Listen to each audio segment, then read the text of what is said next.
Heads up, folks. We're operating under Section 107, the Fair Use Clause in the copyright law. We respect creators and their content. A quick trigger warning. Some content may be intense. Viewer discretion is advised. Welcome. You've landed on my channel, and we're about to embark on an exciting journey together. Buckle up.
Hello, everyone.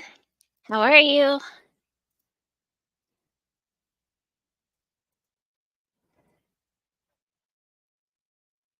Hey, SRB. What? Oh. There for a minute, the device is not connected. I was like, what?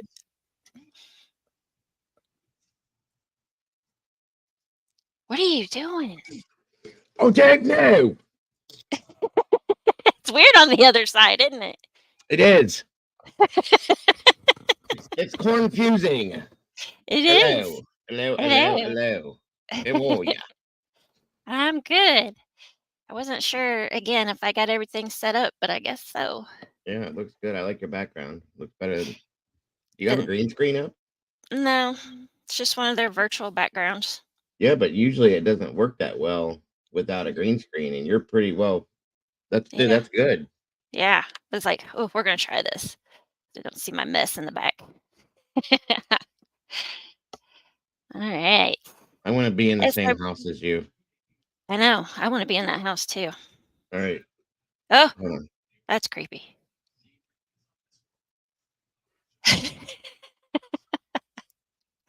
Now I'm at your house. Yep. Yay. Oh, Doodle said Lumuk. See? When you don't have the green screen, it looks like you're... Yeah. My fire is burning behind me. Do you see that? Your house is on fire. My head's on fire in your house. Well, at least it's kind of close to the fireplace, so it kind of... Yes. How are you today? I'm good. How are you? I'm cold because it's snowing here. What? Yes, it's snowing here. Yikes. Whoa. I don't like it. That Guess really... the fire thing doesn't matter wherever you are. It's going to show. My head's going to be on. My head's How going to be. It shows, but nothing else shows. That's what I'm. I don't know. I don't know why either. It doesn't. My head's going to be on fire no matter where I'm at. Yeah, that's a little weird. Either. Let's see. We don't have any snow. We have sunshine. Well, you enjoy that because we don't have that. Well, we haven't had sunshine for several days, so I'm glad it's. Yeah, it's I woke up this morning. It was very cold, and next thing I know, I look out the window and it's blizzarding. So Blizzarding? yes, Are you exaggerating a little? no, No? it was a whiteout. You couldn't see. Oh, wow. That's crazy. I'm sorry your hubby's sick, SRB. Yikes, I hope Guys, nobody else gets it. make sure you're hitting the like button, everybody. Yeah. I don't know what I haven't been outside, so I don't know what the weather is here. Where's my phone? There's my phone. On my computer, it says it's 36. So it might be colder out than. It's cold. It's cold here. Usually we had the same weather, so Yeah, it's 38. It's not mostly sunny and breezy with a high of 45. So no, Doodle. I don't want to build a damn snowman. I want summer to be or spring to be here. right. I'm sick of this. We haven't had any Oh, snow all year. That's what blows my mind. We had no winter this year, and all of a sudden now, when spring's supposed to be getting here, we have snow. right. And we're still due for one really good big snow. We And haven't it's had one. At least we haven't. You guys, I don't think did either, did you? not really. I mean, we did have one that was probably 4 inches, but I don't consider that. That's just kind of an average snow for us. But it was only one. Right. But usually, like sometime in March, maybe the first part of April, we get one, and it's like a good one, like 6, 8 inches. So I'm still Yeah. waiting for that. Yeah. I think I remember 3. Oh no, it's God. I'm losing my mind now. Track of time. I think it was like good 8 years ago on Mm, Easter morning. I woke up and there was like 3 feet of snow on the ground. yep. It's 30 here and going upper Do you 50s. want to build a snowman? No. No. Oh, then not. Make sure you guys are sharing this to everybody, please. Yes. Used to be best buddies, but now we're not. I wish you. Cassie What? said we used to You be, stupid. but now we're not. I wish you would. Why? Tell me why. Tell me why. You guys might hear the hubby playing the guitar in the background. I don't know if you will or not, but just in case. Welcome to the Monday chat box. Yeah. Who else here? Let's see. Go back up here. So we got Doodlebug and Brandy. SRB.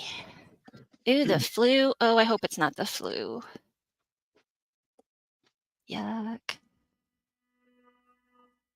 Victoria, hello. Annie, you made it. Hi, honey.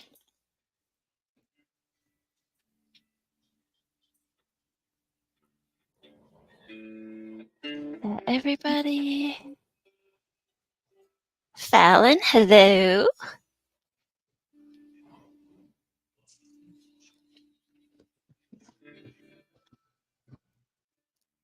Hello, Evie Marie.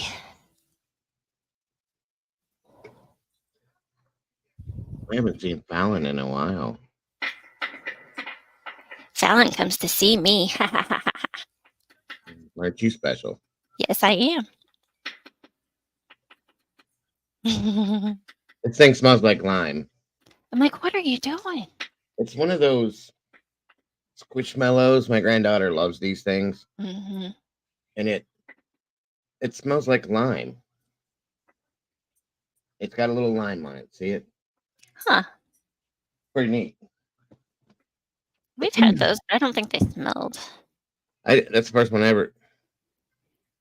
No, we have an avocado here too, though, Doodle, and it smells like lime. That's why I was smelling it. Weird. Hello, everybody. Fallon. Hello. Beyond the pale. Miss Nellie. Hey, aren't you? They must like you. Oh, is Same it people. Mother's Day in the UK? Well, happy Mom's Day to you, Miss Nellie. Yeah. Happy Mother's Day. Hold on one second.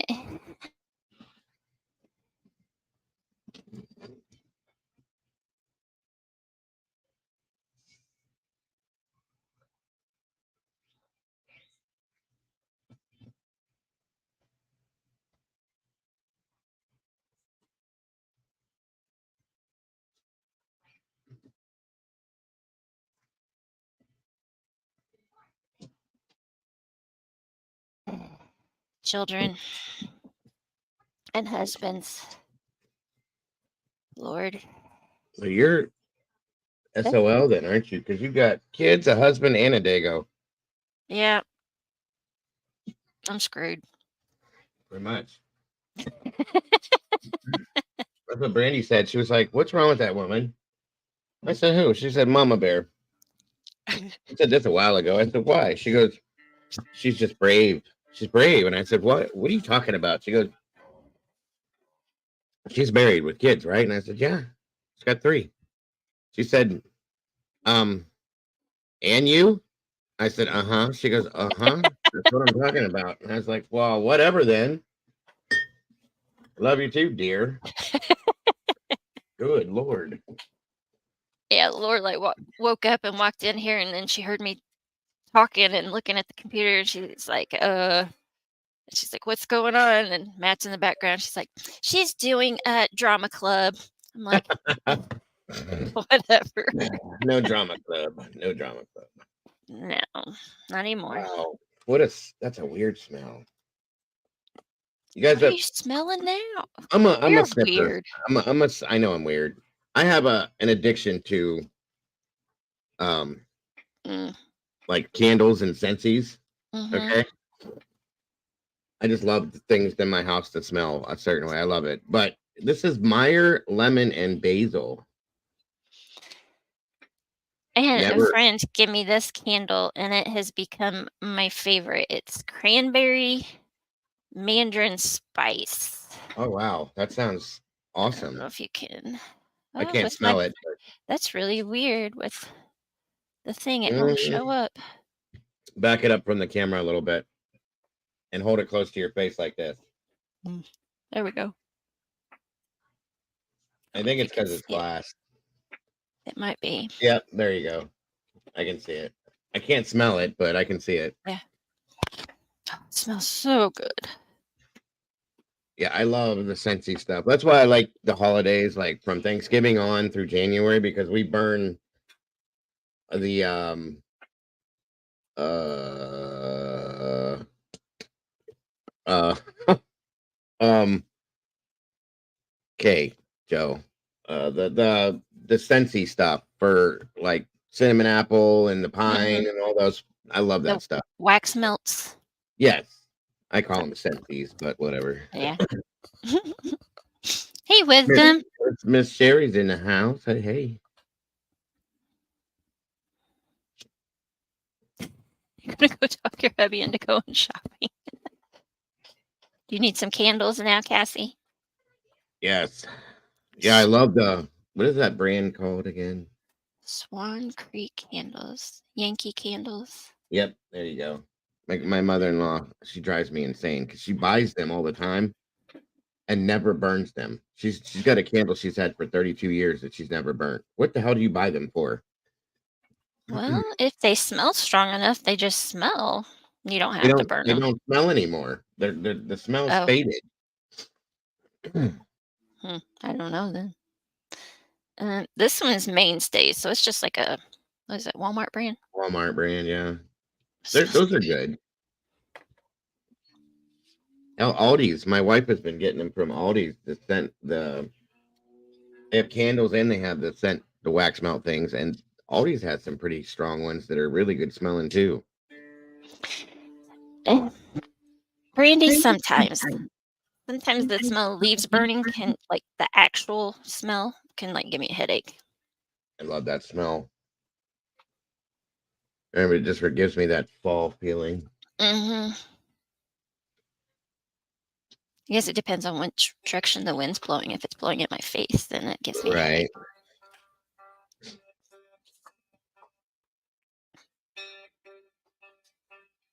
Ancient bars of soap he didn't use, just placed them around the house Mm-hmm. for the smell, but the smell had long gone. Aw. Yeah, I'm a weird person for a guy. I have issues with like cleanliness and smells. You wouldn't. I think that's probably why my wife thought I was gay when she met me, because most men aren't that into that stuff. You know what I mean? So Mm-hmm. so I be can it. see that. I mean, the glasses don't help either, so. I like my glasses. Okay, it's a your show. I can do what I want here. I'm just kidding. I'm just kidding. It's Sunday. Sunday fun day. This is why I don't do Sundays, guys, because by Sunday I'm completely like I need reprogrammed. That was confusing. Meatball glasses. Oh my god, that would be a trip. I would wear them. You know, I'd wear them. Earthy scents. Yeah, I like those too, Sherry. I have another one. Where'd it go? This one's actually really cool. I burn this a lot when I'm live with you guys. It's called Magic Potion. My wife found Oh, for wow. me. It's got Magic potion. it's got a bunch of those like earth tone smells. You know what I'm saying? I don't know how to explain it. Hey, Virginia. It is so hard calling you Virginia knowing that you're a dude. It's really weird. I just think of the state of Virginia when I say it. Uh, Yes. Sunday is my reset day. I have to reprogram everything and come back Monday and try to be normal, which is hard for me to do anyway, but I was going to say, that happens? yes, I I know. haven't seen that happen yet. Where's she at?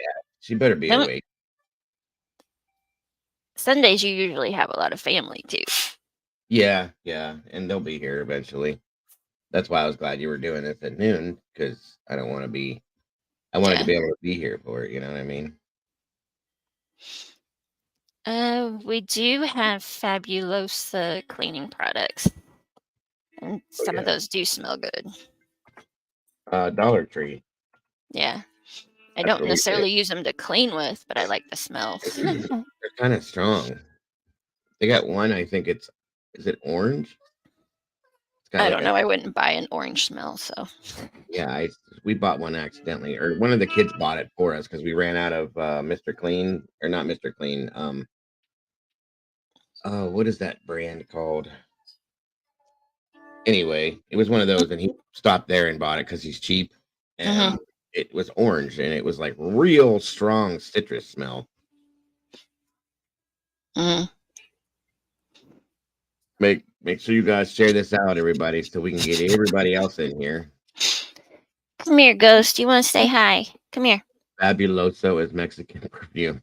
Come here, baby. Come here. Yeah. Say hi. Oh, look, he's peeking through the. Ghosty ghost. Hi, look. Can you He say can't hi? hear me. There he is. He's cute. Where's Milo at? Hello. Okay. Yeah, I always say that I have the little version of him because they're both white. Yeah. And it's amazing. Everybody's like, pits are so mean, blah, blah, blah. Dude, this guy is the biggest baby. Biggest baby ever. Aren't ya? But he's scared of everything. I can't, he won't let me cut his nails. I try to put his flea medicine on him. He freaks out. Just a big baby, aren't you? You're just a big baby, aren't you? Hey, Ro, how are ya?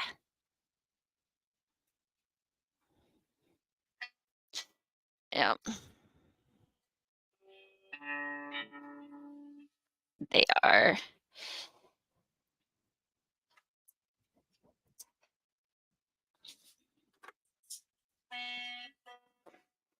Yeah, and he was, I guess, for like this first 6 months of his life, him and his siblings were locked in a basement. So it's no wonder he's scared of everything and everybody.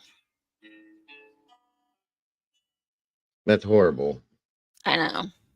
There's my little version of you of Ghost back there staring at Yep. me. 'Cause He Hey, hates. Beam. He's afraid of this chair. Come here. Hi, Milo. He's like, skirt. Come on. Nope. He's afraid of this chair. I figured that. It took me a while, but He's he afraid will of the not. chair. He will not come to me when I'm in this chair. As soon as I get out of the chair, he's fine. It's weird. Huh. Not that I've seen. I haven't seen anything either. But geez, I'm sorry. I'm so used to just Hey, go for it.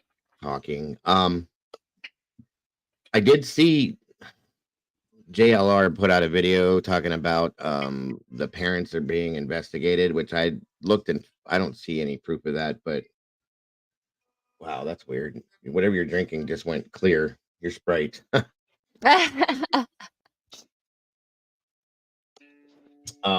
Yeah, he's claiming that the parents are being investigated, so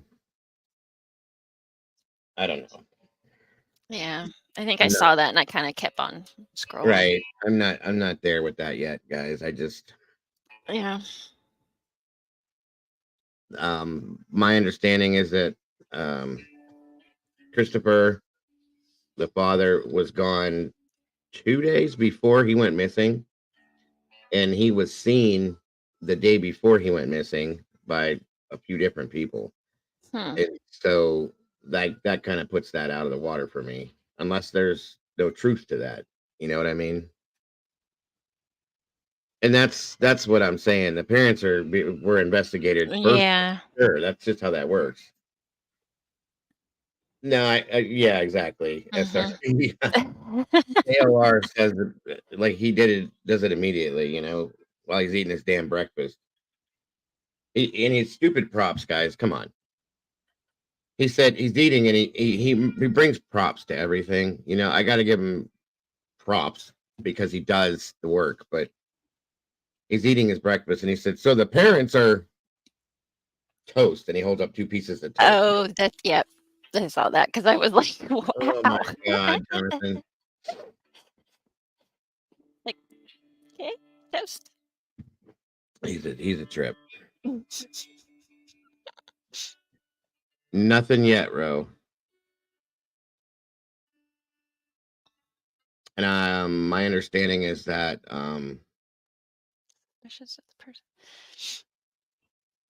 Jennifer Lisette has now obtained a lawyer. Yeah, I thought I saw that this morning. I wasn't quite awake yet for it to like really sink in, and I was like, I think she's going to need one because I'm pretty sure that within this coming week we're going to see it's going to drop. That they're both going to be charged. I think, because I think that's what they were waiting on.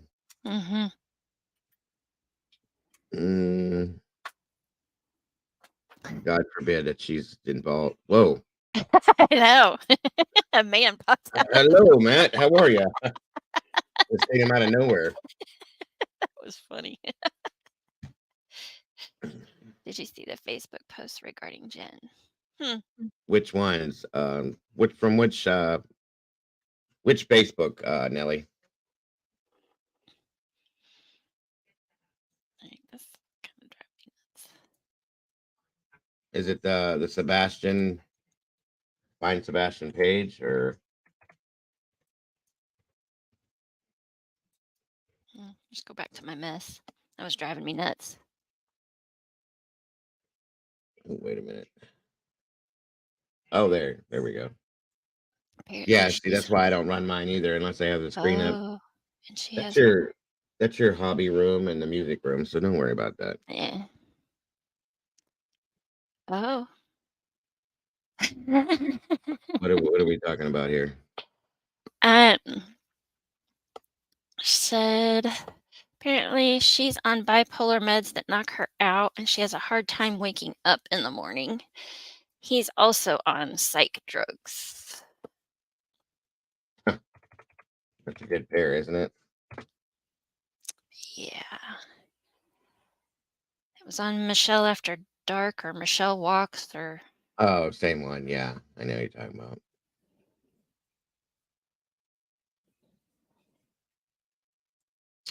I held off posting it all, but MSN captured a lot of detail in one picture that shows a child being a child at skating rink. I despise CNN Fox is the most. Jennifer Lisette Soto is a most abhorrent excuse for a mother. No emotion. That's what has bothered me the whole time. There's been zero emotion. but couldn't her meds cause that?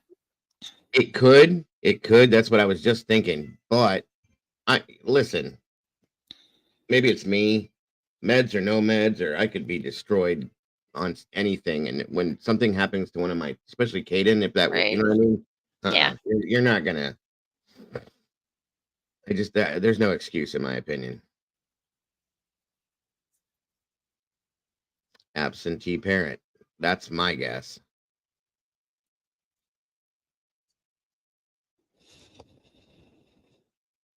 I don't know, guys. I can't let it go. Something's not right with her. Yeah.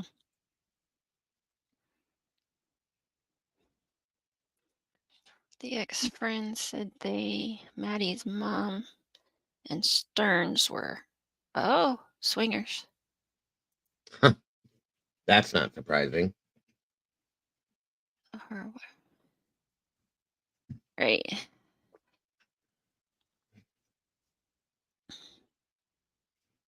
Let me see something here.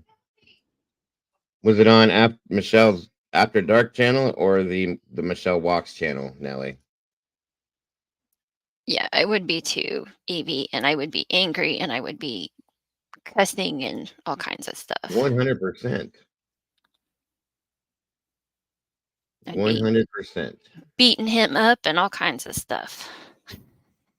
It made me sick after watching that video where she's like standing there and caressing him and rubbing him, and it's like, what are you? No. Yeah. No. See, it's bad. It's bad. Let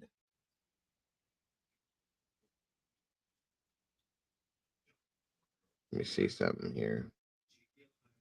Right, Doodlebug. He wouldn't make it to court. Nope.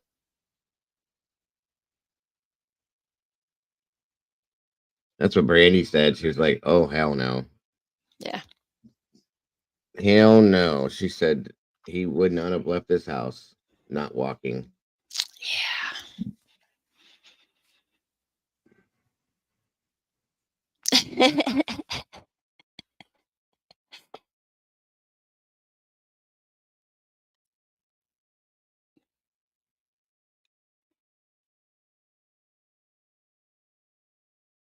What do you mean, tomboy hiding in the corner? He would be hiding in the corner?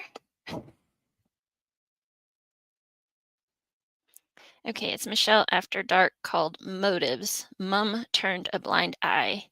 Okay. Stefan bragged about getting away with crime. I looked up What? Michelle Walks. There it is. Thanks for stopping by, Michael.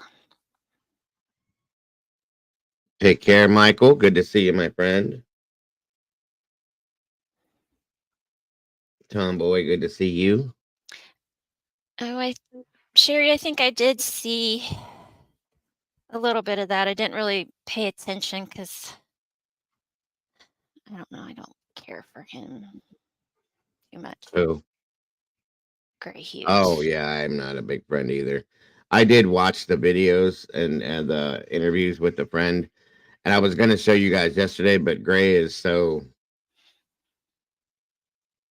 arrogant. I'm just going to leave it that way. He doesn't, we can't even review videos of his, so I didn't bother with it. I didn't want to cause any problems. Yeah.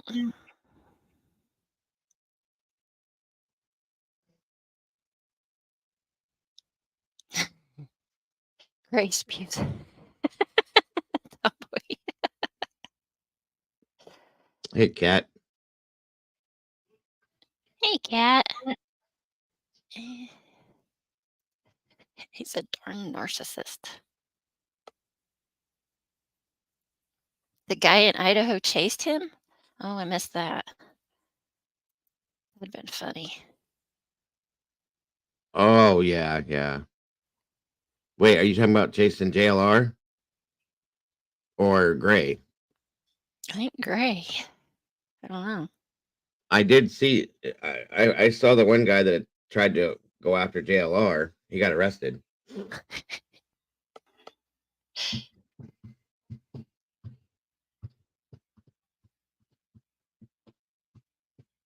Oh, I would have loved to have seen somebody go after Gray.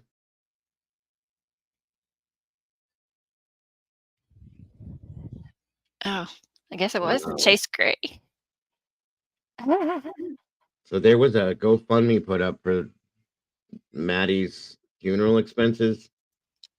My understanding is, and it had earned, I think, $16,000. Oh. It was taken down because the grandmother paid for all of that. Did everybody get their money back? I don't know. I don't know what the deal is. It says. Hold on here. Michelle's talking about I it. am going off this and assuming this. As of March 7th, it says, thank you to everyone for the overwhelming amount of support, generosity. We have reached the goal and have paused donations for the time being. There was a funeral home that graciously offered to cover the cost of Maddie's funeral. That's what happened. However, my family and I already made arrangements when the offer was made. Our precious Maddie was laid to rest in a private service. I told you guys they had a funeral.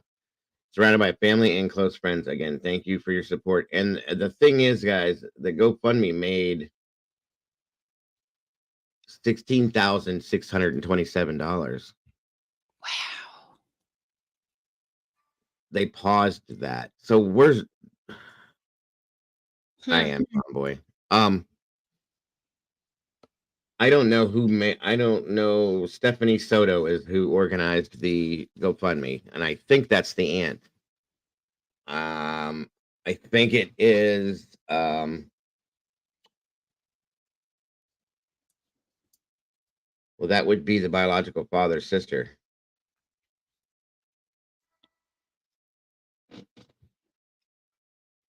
Oh, she just did this like 4 hours ago.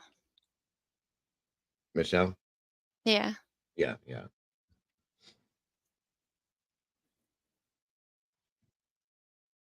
Oh my God, you guys, this is insane to me.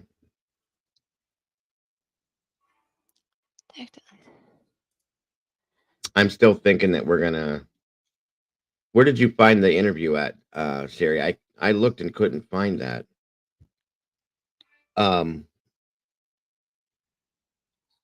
Yeah, I can play it if we can find it. Right.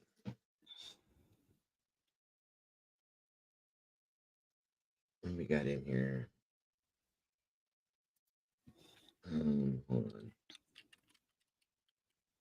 15 peeps. Share this out, guys. We need more peeps in here. And please hit the like button.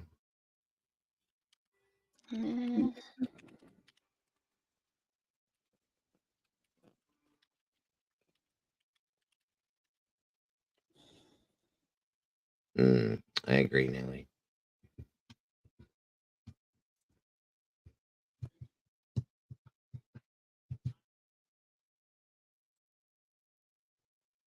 Dolly? Oh, okay. That could be right because I know Dolly was covering it too. Hold on, let me go look.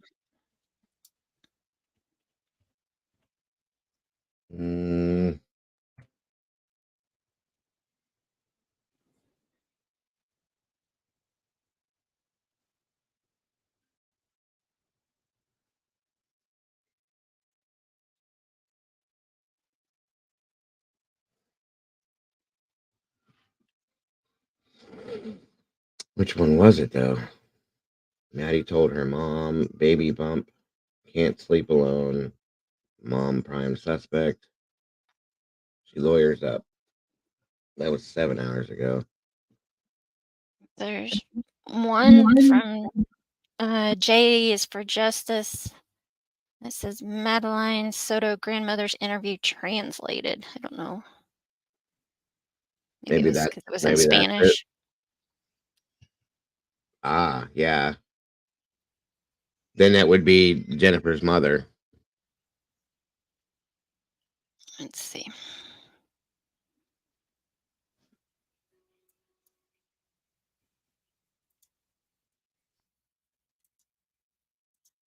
Maddie couldn't sleep alone.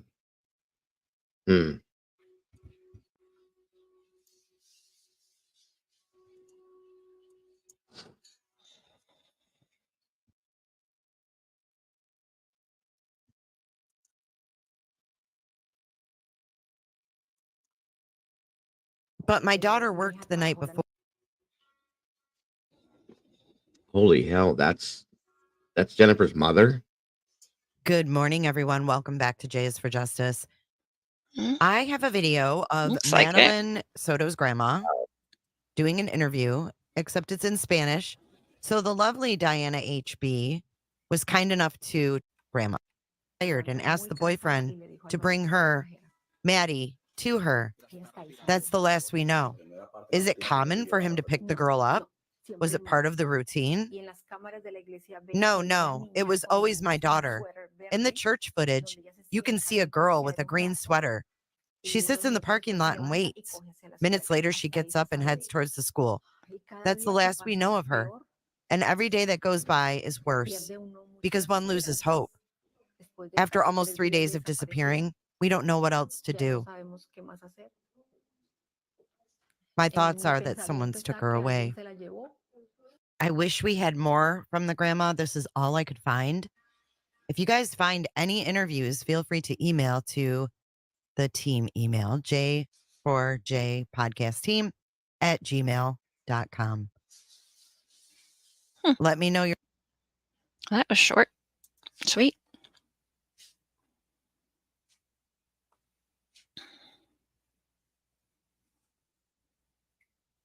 She looks younger than her daughter. Right.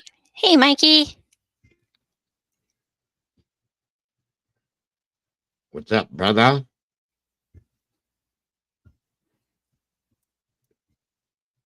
Oops.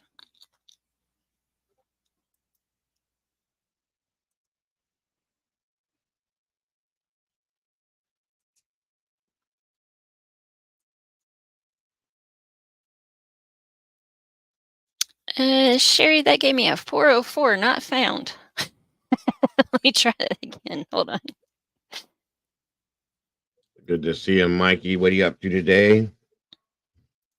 Show. Show. I tried to get Molly. She's probably sleeping. Yeah.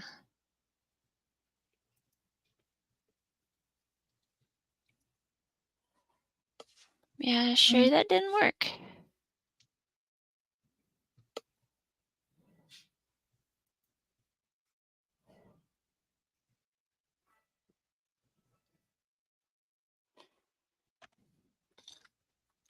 I have big issues with the neighbor. They are pretty dysfunctional, and the only daughter told teachers her brother was doing things to her. Her mother told her off for causing trouble. What? Oh, wow. Wow. See?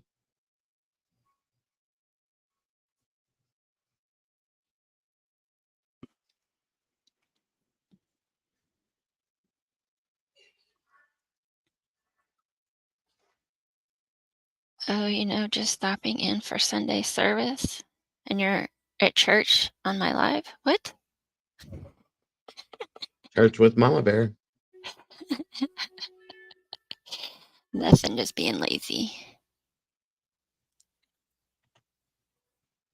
Oh, Audrey Cunningham grandparents. It's a new channel. Well, the link didn't work, honey.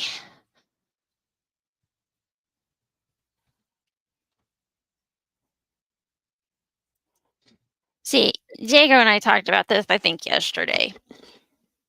Attention-seeking kids don't make those kind of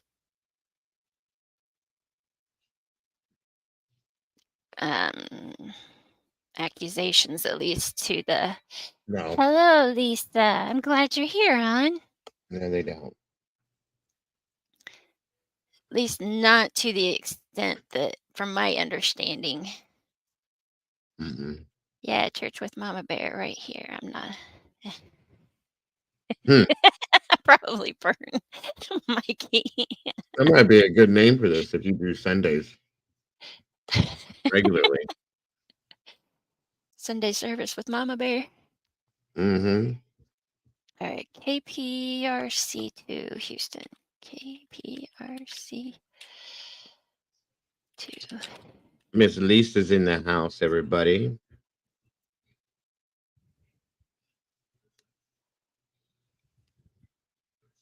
Wonderful to see you, Miss Lisa. Hope you're having a wonderful day today. Where did that just go? Oh, that's horrible. It's scarier when they're nonverbal because Oh, yeah. there's nothing that can be said, you know? Aw. That's what I was worried about with Sebastian, but he's very high functioning and still.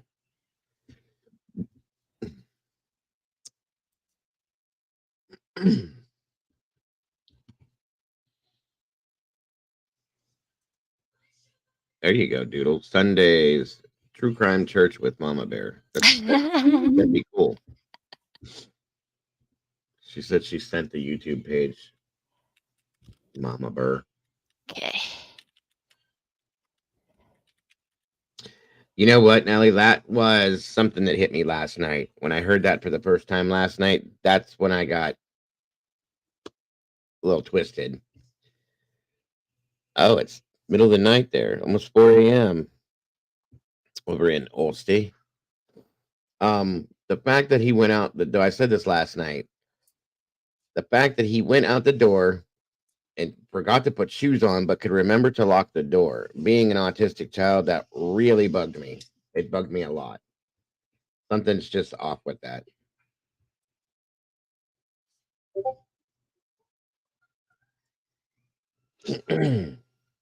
Um, yeah, and I had said, for an autistic child who is afraid of bugs, leaves the house at night with a flashlight that's going to attract more bugs, Right. and doesn't like to get dirty, doesn't grab his shoes. Mm-hmm. No, but remembers to lock the door. So, yeah. And it's off. Big time off. Mm-hmm. Oh yes, the Samantha Murphy thing. I saw that, Lisa. That's that's bad.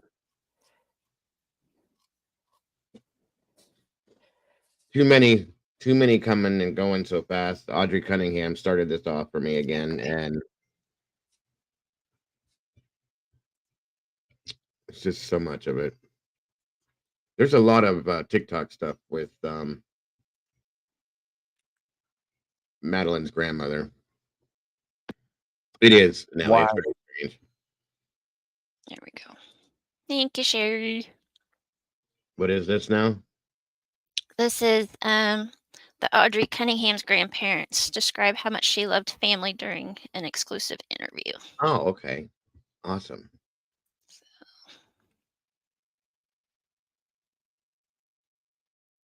Oh, Oh, gotcha, Lisa. Horrible. that is horrible. Why the color purple? Well, the story You guys hear it okay?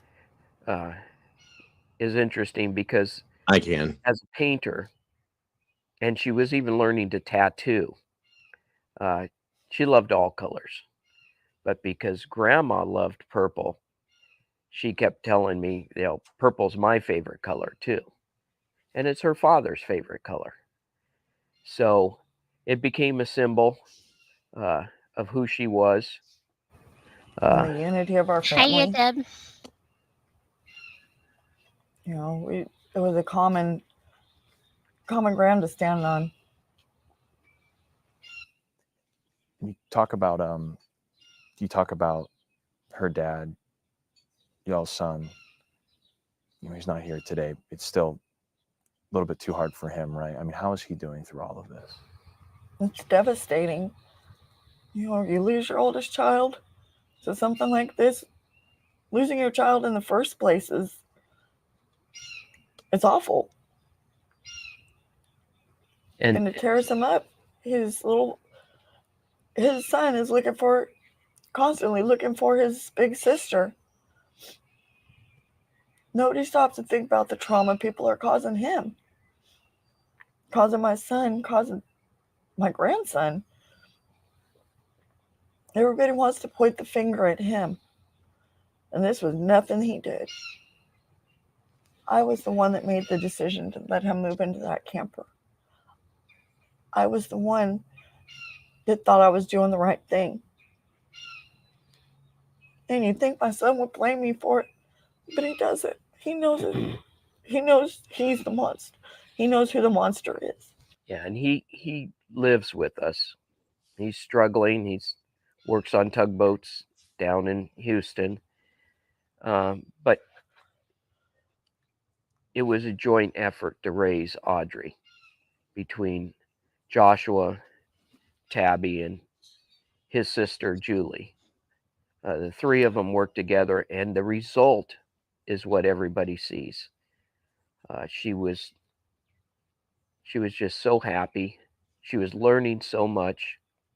She was looking forward to her life. She was excited to go, excited but scared. She was going to start junior high.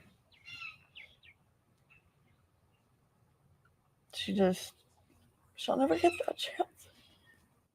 Did it surprise you at all that Audrey captivated the country like she did? Absolutely. Absolutely. I mean, she was a little girl. She had her faults. She stood in the corner, but she took her punishment, but she learned from it. But above that, she would bounce back and show her love even more. And between helping around the family and helping, like VFW, a friend of hers worked there, serving food at the VFW.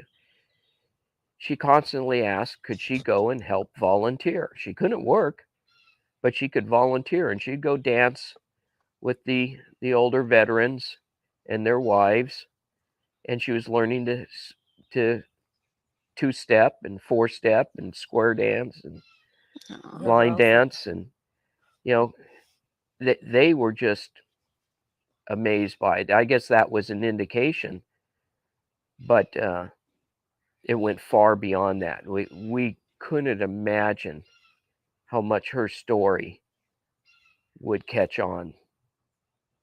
And I mean, I don't think she's individual in this. I think that story happens in many neighborhoods with many children. But it happened to her, and we've just lost a valuable citizen of Polk County. What is one of your favorite memories with Audrey? Oh, there's so many. I think my favorite is that she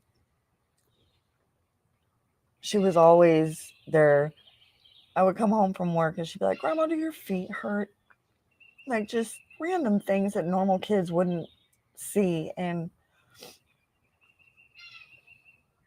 she just helped me, Grandma, your feet hurt? Well, let me massage your feet. And I know that sounds petty, and I know that sounds disgusting to people, but that's who she was. She didn't care. She wanted to help. But I think my favorite memory, honestly, though, was when she was younger. She had dropped a piece of banana on the floor, and the shoes I was wearing didn't have any kind of traction. And I fell down the stairs from it. And years later, she'd be like, don't trip on a banana. She just had that sense of humor. She took something that was an accident and ended up with, you know, a minor injury and just made it into a joke because she was just that kid. She could take the worst of something and make you smile. And my favorite memory was how she loved the people around her. Her aunt, our daughter Julie, went to Japan for a year as an exchange student in high school about 5 years ago. And when we went to the airport to pick her up, forget about the barriers and you're not supposed to go across this line. When she saw her Auntie Julie walking down the pathway to us, covered in her luggage, and she went busted down the barricade, went running up and jumped into her arms and would not let go. I mean, that's how much she loved her aunt and missed her. That was pure Audrey. And has it settled in that she's no longer here, or is it still? I keep waiting for her to come through the door. I keep hoping it's a miss, that somebody didn't identify her right or anything.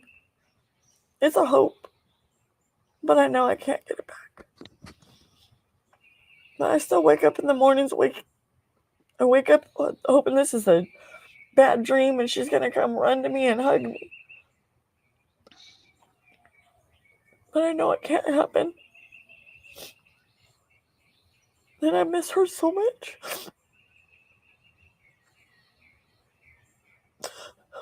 If you could talk to her one more time, what would you say to her? If I could talk to her one more time, I'd never let go. I'd tell her how much I love her, how much the family loves her, and how sorry I am that I wasn't able to protect her. Exactly. These are tears of guilt. I couldn't see that the devil was let into our house. And I beg for her forgiveness. I would tell her to watch over us, watch over this family. I mean, I truly believe she's up there looking down on us. And you can see her grandma needs her support. And the whole world needs her love. And if she can continue to be that symbol of love, that's what I would like for her to do. Is I'm sorry, you guys. I have no empathy for either one of these two. Yeah. I don't know what it is. I just can't. No, I'd never give up. Yeah. I'm never going to give up until nobody has to go through this again. Until we can get that law changed for her. And I wish it was there ahead of time. But to my dying breath, I will see this through. Because I couldn't protect her. Yeah, Victoria, but when you're crying, there should be tears. She's crying. Tears. The country knows AUDRII Cunningham's name. Do you want her name to stand for more than just this terrible situation and stand for change, stand for a law? Yeah, I mean, we're going forward to honor the name of AUDRII Cunningham. We're going to start a foundation and nonprofit. Everything will go to helping to promote Audrey's law and to help organizations that help children that have suffered through senseless violence. And there's a lot of organizations out there. Crime Stoppers have been working closely with them for many years. And if we can lend Audrey's name to that cause, that honors her life. Positive for a second. And that's mainly what we want to do going forward. Okay, listen, I'm not trying to step into this. I have what they're saying here is these words are in vain as far as I'm considered. he being, this is his home, he's the grandfather, should have never allowed this man to live on his property. That's where this should have stopped at. Okay, they could have prevented all of this at that point, and that's what he failed at. She failed because she didn't pay attention enough to notice these things as a mother and a grandmother. That's my problem with these two. So I'm sorry, I just don't feel for them, either one of them. I'm sorry. Yeah, exactly. You can go ahead with it. I just wanted to say that. It is to honor AUDRII Cunningham, our little angel. That's what she'd want. I know she loves seeing all the love that's being dispersed, but the problem is there's so many people that are also spreading hate. They don't realize my granddaughter, if she was here and heard these things and saw those type of things, that it would destroy her. So rather than holding her up, they'd rather destroy somebody, especially that little girl. I want her memory to be of the love she was, of the love she still is, and not diminish who she was as a person.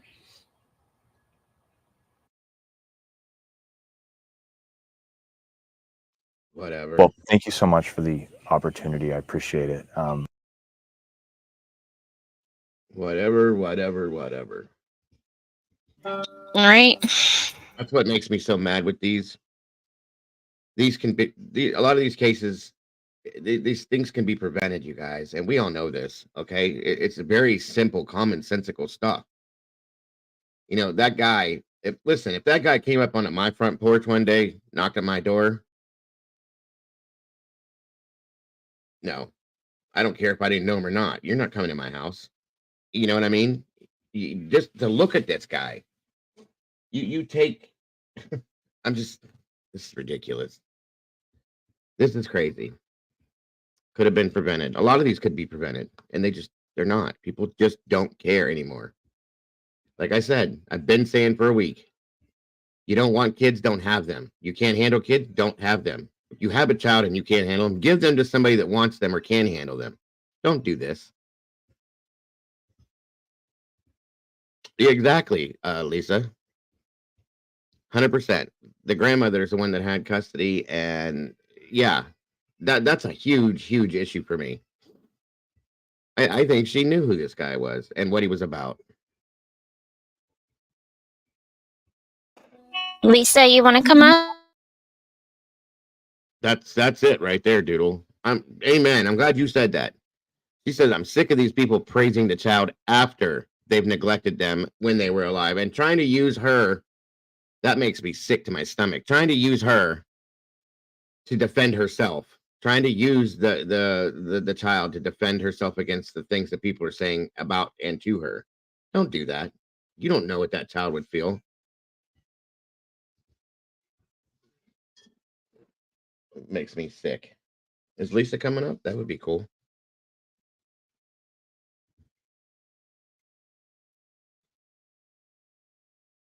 Great comment, Doodle. Great comment. Absolutely agree with you.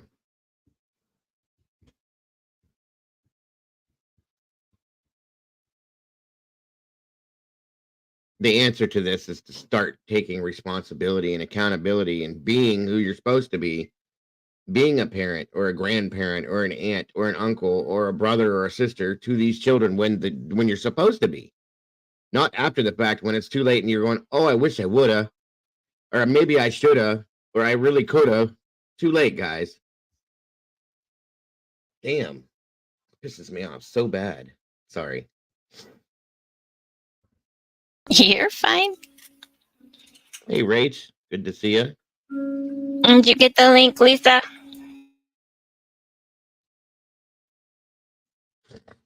Excuse me.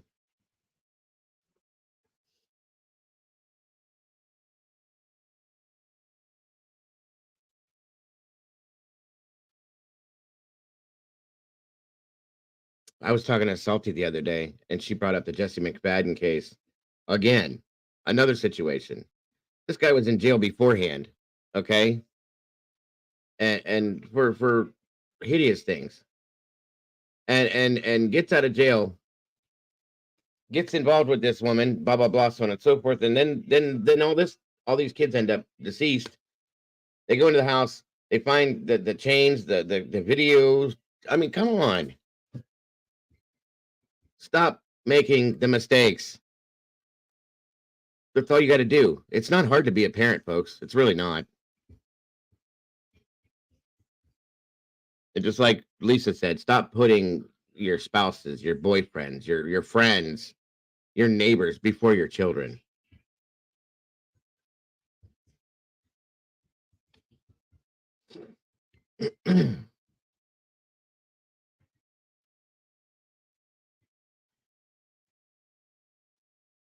Mm-hmm.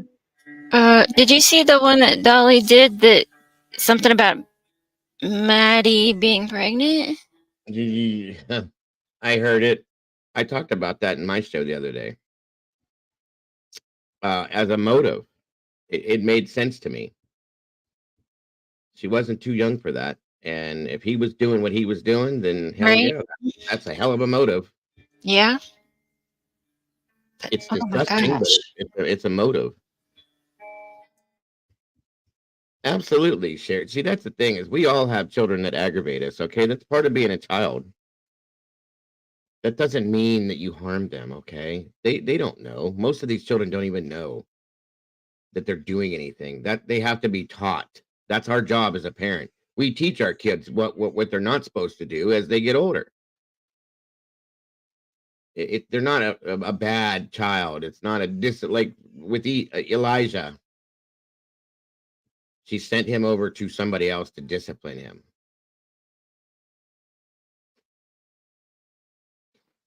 You don't discipline a 3-year-old child. You teach them.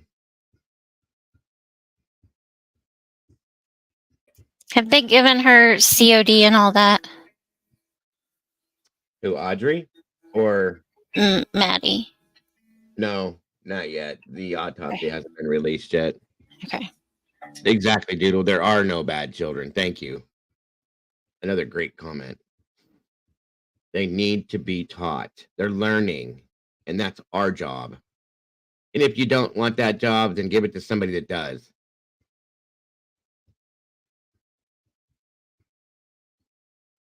Well, Nelly, if it quiets down, let me know and you can come up, hon.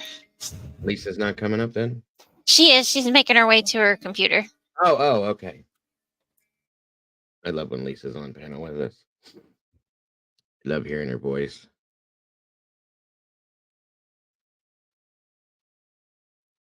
Yeah, like I said, I had 7 kids, you guys.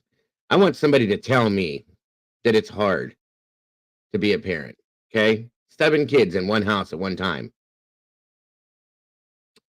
Most of them were all teenagers at the same time, except for the little guy, who's the big guy now. It's hard, but you know what? I wouldn't trade a minute of it. A minute, not 1 minute. I had 5 boys and 2 girls in one house together. It was the best time of my life, folks. So don't tell me that it's so hard with one child. It's so hard to be a parent. No, it's not. Get over yourself. There's no excuses for any of it. I don't care what anybody says. And like I said, if you can't be that person, because there are people that can't, there are plenty of people that want to. Christmas is insane, Nelly. It was. It was fun though. It was a blast. It's very expensive. Thank God they're all grown up before I ended up in the situation I was, because we wouldn't have survived, but we would not have survived. I promise you that much. Exactly, Cassie.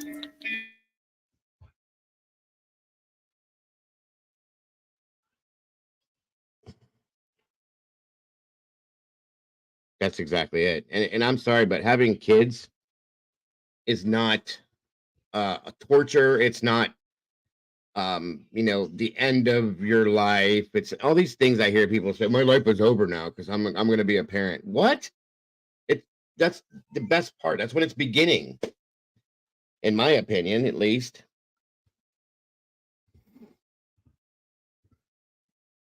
No, I have no idea. I haven't heard anything, Annie. I hope everything's okay with him, though.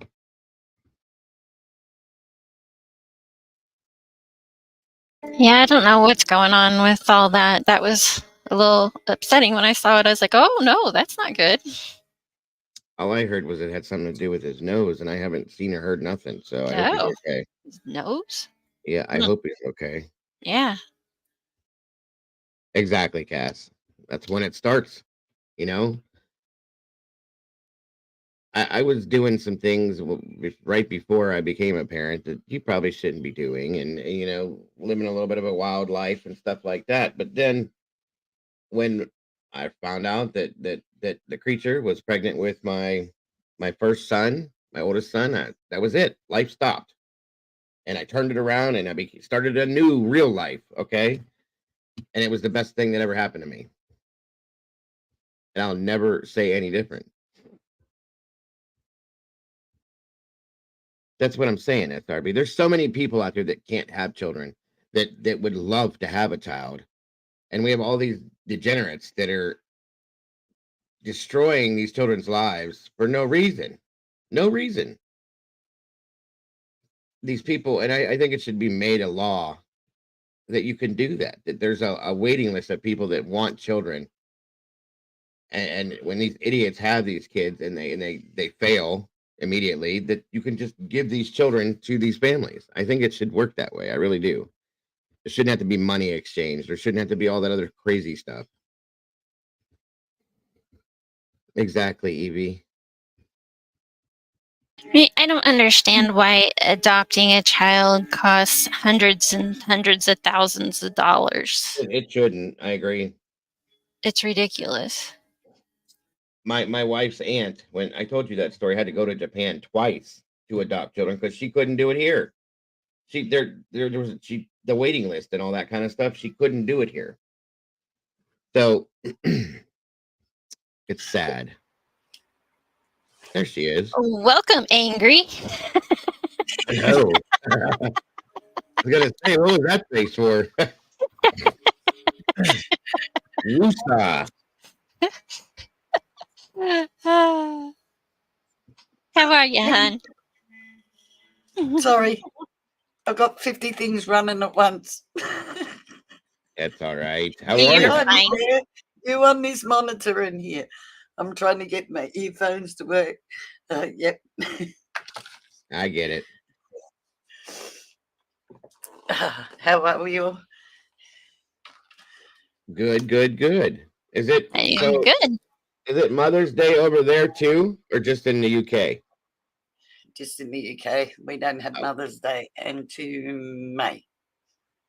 That's when ours is May, too. September. Yeah, don't ask me. The May. beginning of it's the beginning of May here too, right? Yeah, May, and then we have Father's Day in September. Yeah. Ours is in June. Father's Day is in June for us, I think, but yeah, first Sunday in May for Mother's Day and the first Sunday in September for Father's Day. Don't ask me, I can't think straight. That's okay. That's with all these cases, I just can't think straight, and I know the feeling, believe me. Yeah. That's why I didn't touch them 2 cases over there. 1, because of my operation, and 2, because if it kills me, I am going to, I'm sorry, I'm going to educate parents. All these people say that a child's touched and you can't tell. You can tell. You can tell within a day of that child being touched. Yep.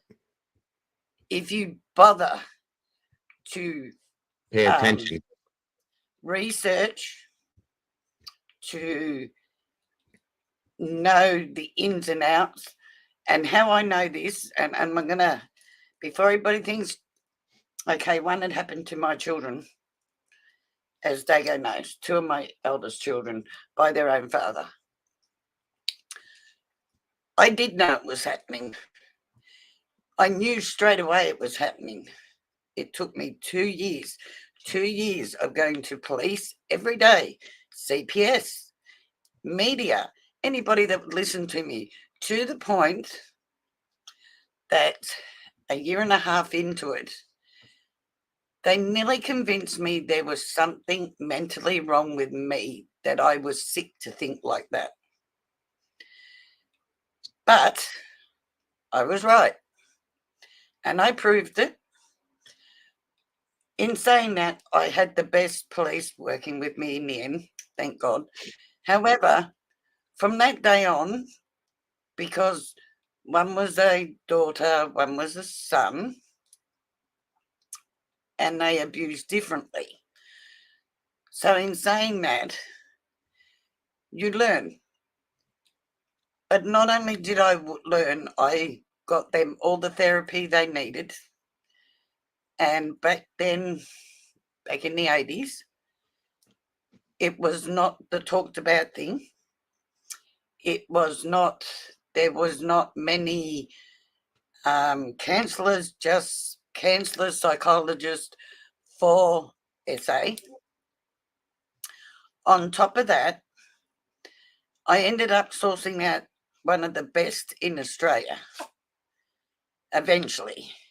And I stayed under her for 12 years. And I learnt everything I could possibly learn, because I vowed and declared it would not be for nothing. Not for my kids, not for me. He was not going to win. Mind you, he did. Took us 7 years to take him to court.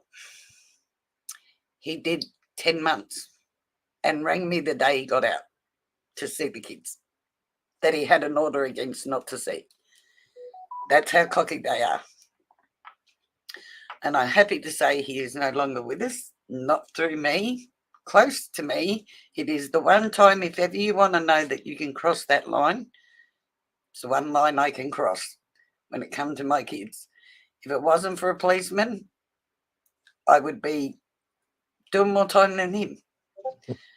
But nonetheless, if you are a parent, I believe all parents need to educate themselves. There are plenty of literature out there. Please educate yourself. However, there are still the parents like, I'm sorry, as I said, as you heard me on my video the other day, I will not victim blame anymore. However, these last two, all the signs, even that Facebook post, I want to go and be alone, was the dead giveaway. No 13-year-old wants to be away from everybody. They want to be away from adults. Not in the woods. But not away from everybody. Right, yeah. That's why I said no 13-year-old girl says, I want to go live in the woods. There's a reason. It's ridiculous. Pathetic. Absolutely Hey, Zelda. pathetic. Don't think much of the two-year sham for either. My personal opinion. Yeah, Sorry. Sorry. No, I was just going to share. It's a personal story in that it's my ex-husband's story, and he's quite open about it, and obviously no names, so I feel I can talk about it. But I was in school with his sister. She was in my class, and I remember a teacher coming into, I think it was our English class, and summoning some girls out, and we knew something was going on.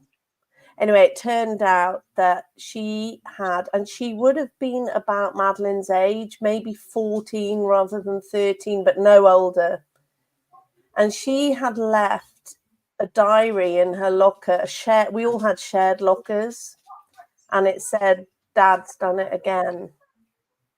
And obviously, I've spoken at great lengths with my ex-husband. We still talk, we're still friends now, we still talk about this stuff. And I thought for years that they'd found it by mistake, but it turned that she had left it there deliberately. And it was her way of hoping that somebody would find her diary, and they had. And it all came out. And I think, personally, just my opinion, that Madeline was starting to perhaps not respond to the manipulation anymore. I think she was back. She had a crush on another guy. Maybe she told, it'll all come out, I'm sure. Maybe she told a friend. Maybe she was starting to become a little bit vocal about it. But the worst thing in this story with my ex's sister, the father got arrested and put in prison, and he won his appeal. But my ex said to me that, you know, I mean, he was beaten regularly and she was, you know, the other. And he said, and it's such a complicated thing that going on in a household, because and I struggled with it, but I get it. He said, I have bigger issues with my mother than my father, because my father, in between these, you know, he didn't know what was going on at the time with his sister, but even though he got beatings, his father was a warmer, kinder person. Even though he was the monster, in between those episodes, he was a nicer, kinder person than his mother. And his mother, he said, didn't do any of that stuff, but she was a colder person. And he said that she would sit there. They'd all sit on the sofa on a Saturday night, and he'd come in from the pub drunk, and he would take his sister by the hand and take her upstairs in front of the mother and him. He was young. He was 11 years old. He didn't know what the hell was going on. And his mother did nothing. You know, when it all came out, he was let out on bail. My ex was sent to live with his aunt, and he heard voices upstairs. And he said, who's upstairs? And it was his mother and his father who was out on bail. And she carried on seeing him privately, even though she knew what he'd been doing to her daughter. And he says, I have a bigger problem with my mother than my father, which that is bizarre in itself. But I think he's more angry that she watched this happening. Every sign was there and she did nothing. I agree with, because it's a disease. It's a sickness and a disease for the offenders. Okay. Yeah. Somebody that stands there and watches them do it, there's no excuse, no reason, no rhyme, no nothing that makes any sense for that person that allows that, other than, you know, unless they're being threatened or they don't have the ability to change it at that point. They can try. If they're trying to change it, that's different. When they just step back and they're like acting as if they're oblivious to it, that's wrong. I'm sorry. Yeah, I'll tell absolutely. you why. I'll tell you why. Because they don't want to give up their partner. Exactly. So they'll do it because of their child. Do you know? Yeah. I'll give you statistics here. Here in Australia, 1 in every three households, there is a child that is being sexually assaulted. When I did my case, and I've done work with SA, as you know, for the last 25 plus years now, you will be amazed of how many mothers will sit there and tell me, my daughter asked for it. So we share him. Oh, I want my daughter out so I can have him. Your daughter told you, didn't she? Yeah, she did, but who cares? He still loves me, not her. Listen, you're right. I can't fathom that. You can't fathom that. Because I would kill for my children. My mother-in-law was molested by her mother's third husband, I think it was, and she told her mother about it, and her mother didn't believe her. Yep. Because she didn't want to. Yep. Yeah. Because she didn't deal with it. They don't want to be alone. It's sick. And if they pay, think about it. If the guy pays the way and earns the money, materialistic, and I know it's an awful thing to say, but materialistic and and money override your child. No, they shouldn't. If you cannot give up everything in your life for your child, do not have children. Mm-hmm. It is no longer about you the day you give birth. I don't care who you love. I don't care who you want to lay down with. I don't care what house you want to own. I don't care what job you want to do. If you are not prepared to give up everything, whether it's your job, your career, your husband, your car, your house, everything for your child, don't have them. Right. Right. Completely agree. Yeah, the other thing I find interesting, and it's bringing obviously one of the most famous missing children cases into it that you might not feel the same way about that I do. I'm still the McCann case, Madeleine McCann, and the big thing for me in that was the fact that Kate McCann said immediately it was either they've taken her or she's been taken. It was one of those. And it's the same in this case. It's exactly what Jen Lisette said is, I think she's been taken. Now, I wouldn't make that assumption. I just feel that with the McCanns, there was a huge swimming pool. They'd left her before. She could walk. She could get out of bed. There was a road. Wouldn't your instinct just be, she's gone? She's gone. And I would have been running out there, checking the swimming pool, getting everyone to check their apartments, checking the road. Like with this case, was she out looking? I don't know. I don't think this Jen Soto was out looking. I just feel that it's sitting back and saying they've taken her. She's been taken. Oh, you know that, do you, for sure? Because what if she ran away? How do you know she's been taken? She's another one I believe knew. Something happened there. Yeah. She look, knowing what I've known over the years of brief rundown.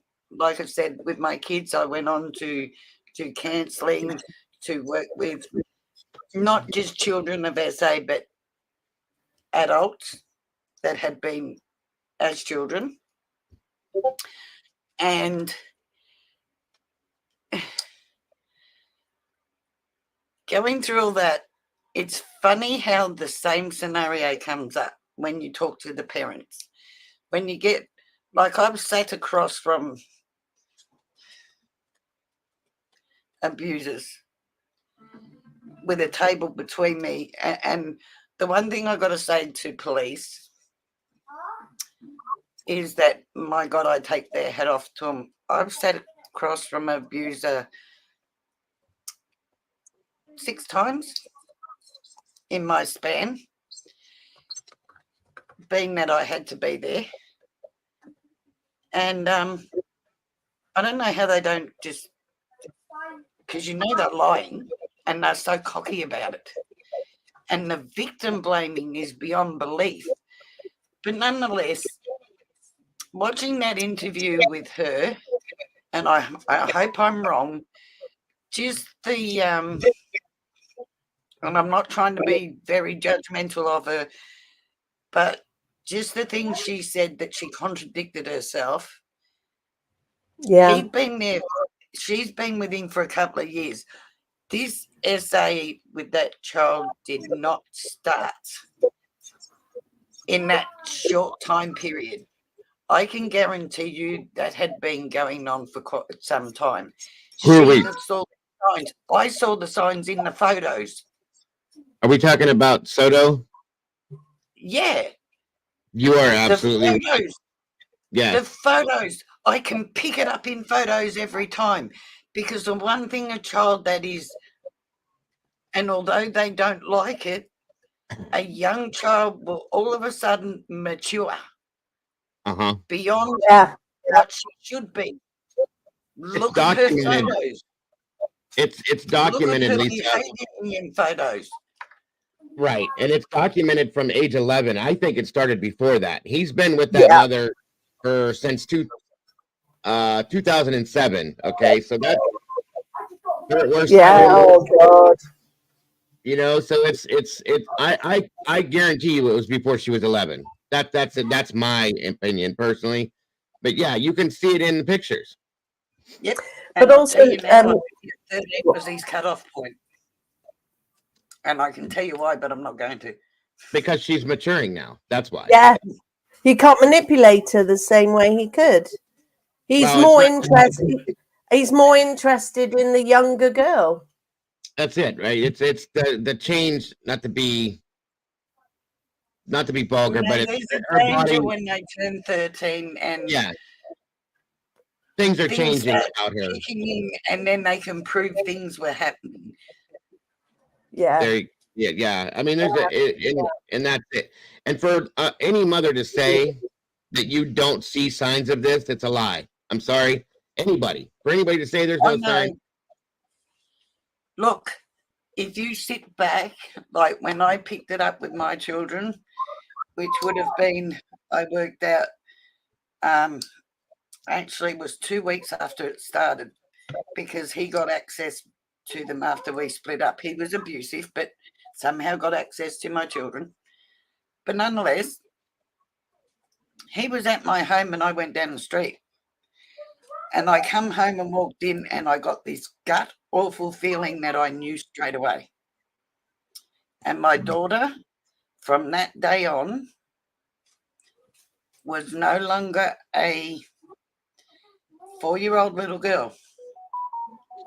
She tried every time he was around, she tried to become a teenager. And she was competing with me for that role in the family. And I picked it up like that. Yeah. The second time I walked in and I actually caught him kissing her and rang the police. Yeah, not like you think either, as in what a normal father-daughter do. I actually caught that, rang the police. Come down, not a thing. Why? Because my daughter wouldn't say it happened. But my son did. I don't know how you didn't end his life after seeing that right there. Oh, he ran. They moved him. Oh my God. But work that out, he still got access for 2 years. We have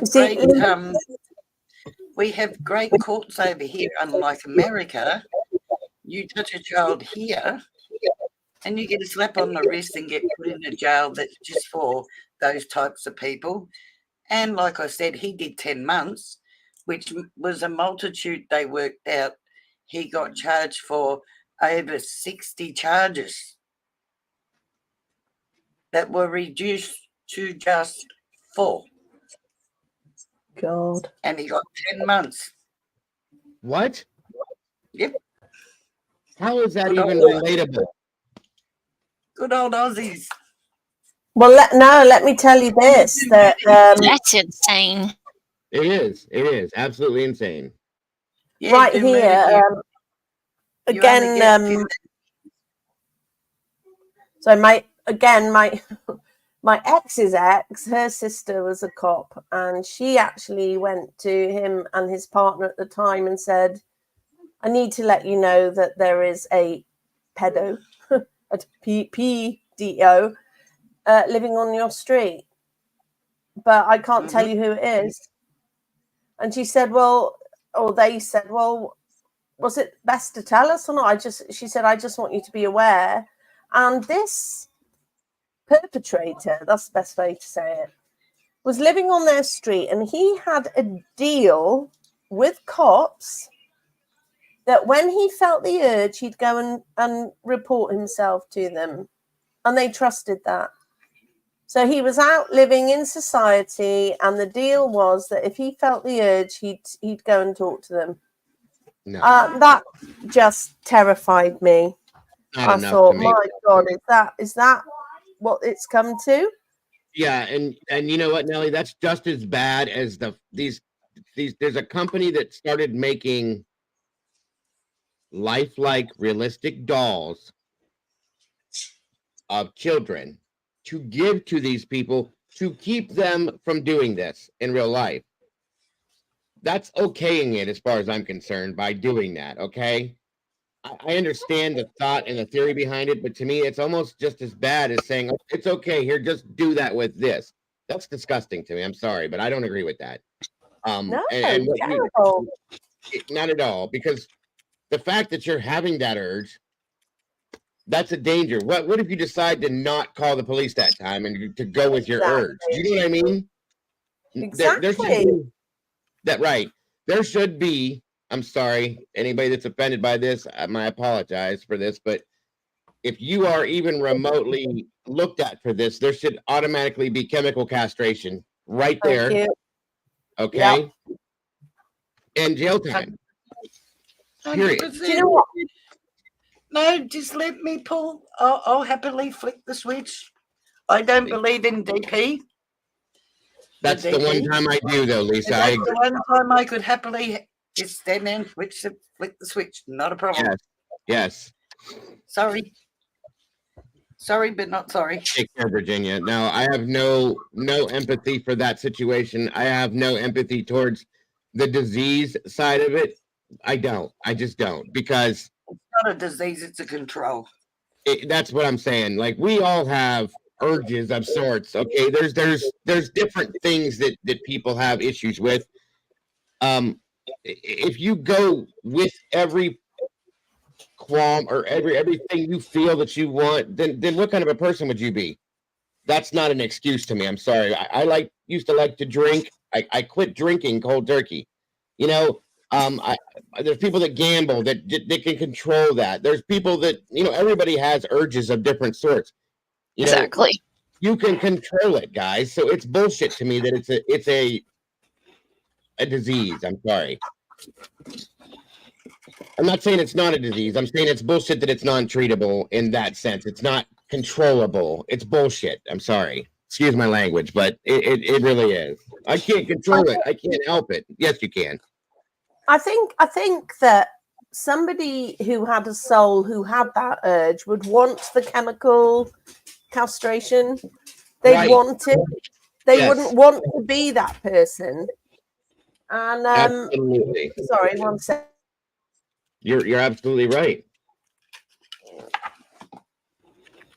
Absolutely right. That should be something that is, if you, the first time you mention that or you feel that feeling, you should run, not walk, run to your doctor and say, hey, please do this right now. Yeah. Help me. I have a problem. Fix this for me. And that's it. You're done. I know it's fiction, but have any of you guys seen The Missing on Netflix? It's the Jean-Baptiste series, but I think it was the first one that came out, and it was about a man whose little boy went missing on holiday. And there was one of those people depicted in this series, and he did want help. I mean, he really was like up for the chemical castration, everything. He couldn't live with himself. He hated himself. Right. But then you get the psychopaths who are that person. And that is where the real danger, I think, comes about, where they just don't have the empathy. They don't have the feelings. They just are going to take what they want when they want. And, right. And some of these things I think are noticeable as these people are children. Okay. You can see it as a child. So if you see your child is having issues as they're being raised up, then you get them help there. You start there, okay? A lot of these parents don't see that. They don't recognize that. They don't go to that. Yeah. You know what I mean? It's an issue for me. And I mean, no, it wouldn't change the mindset, SRB. It prevents the urges, or it keeps that. It's the opposite of Viagra. It keeps the urge down, and you know what? Give them a bloody lobotomy. They still do it, even though they're chemically castrated. They still do it because they do. Yes. SEX. It's about the control. Right. It's about the Most- ultimate control of that person. More times than none, 100%. That's what it is. Yep. All right, wanted to Mandy, they can't even lethally inject correctly. That's true. Yeah, That's true. Yeah. I wanted to pick up That's on like, something Lisa said earlier about when you know that a young child is experiencing those things. I completely agree, because I brought it up in chat. There's a neighbour and she's got 3 sons and 1 daughter. And the daughter shows to the point I was Googling everything. She was showing every signs at the age of 8, 9 years old. And it was actually just before lockdown, and she and her family came up. We were like, yeah, come on up. My son's in the younger boys class and we'll have a barbecue. And my now ex-husband came into the kitchen to get some burgers and everything. And he came out and he took me to one side and said, I'm not going into the kitchen again. You're going to have to do everything. I said, what, why? What do you mean? He said that the young girl had followed him into the kitchen and pinched his bum. Now, this girl wouldn't talk really to me. She wouldn't liaise with the women, but she had followed him in. And I thought, well, I get my feet on the ground. I thought, really? I thought, okay. He would not. He said, I am not putting myself in a position where I'm alone with that girl. She was 8 or 9 years old. Exactly. So anyway, I stood back and I thought, okay, I'll keep that in mind. But you start doubting your partner. You think, really? Okay.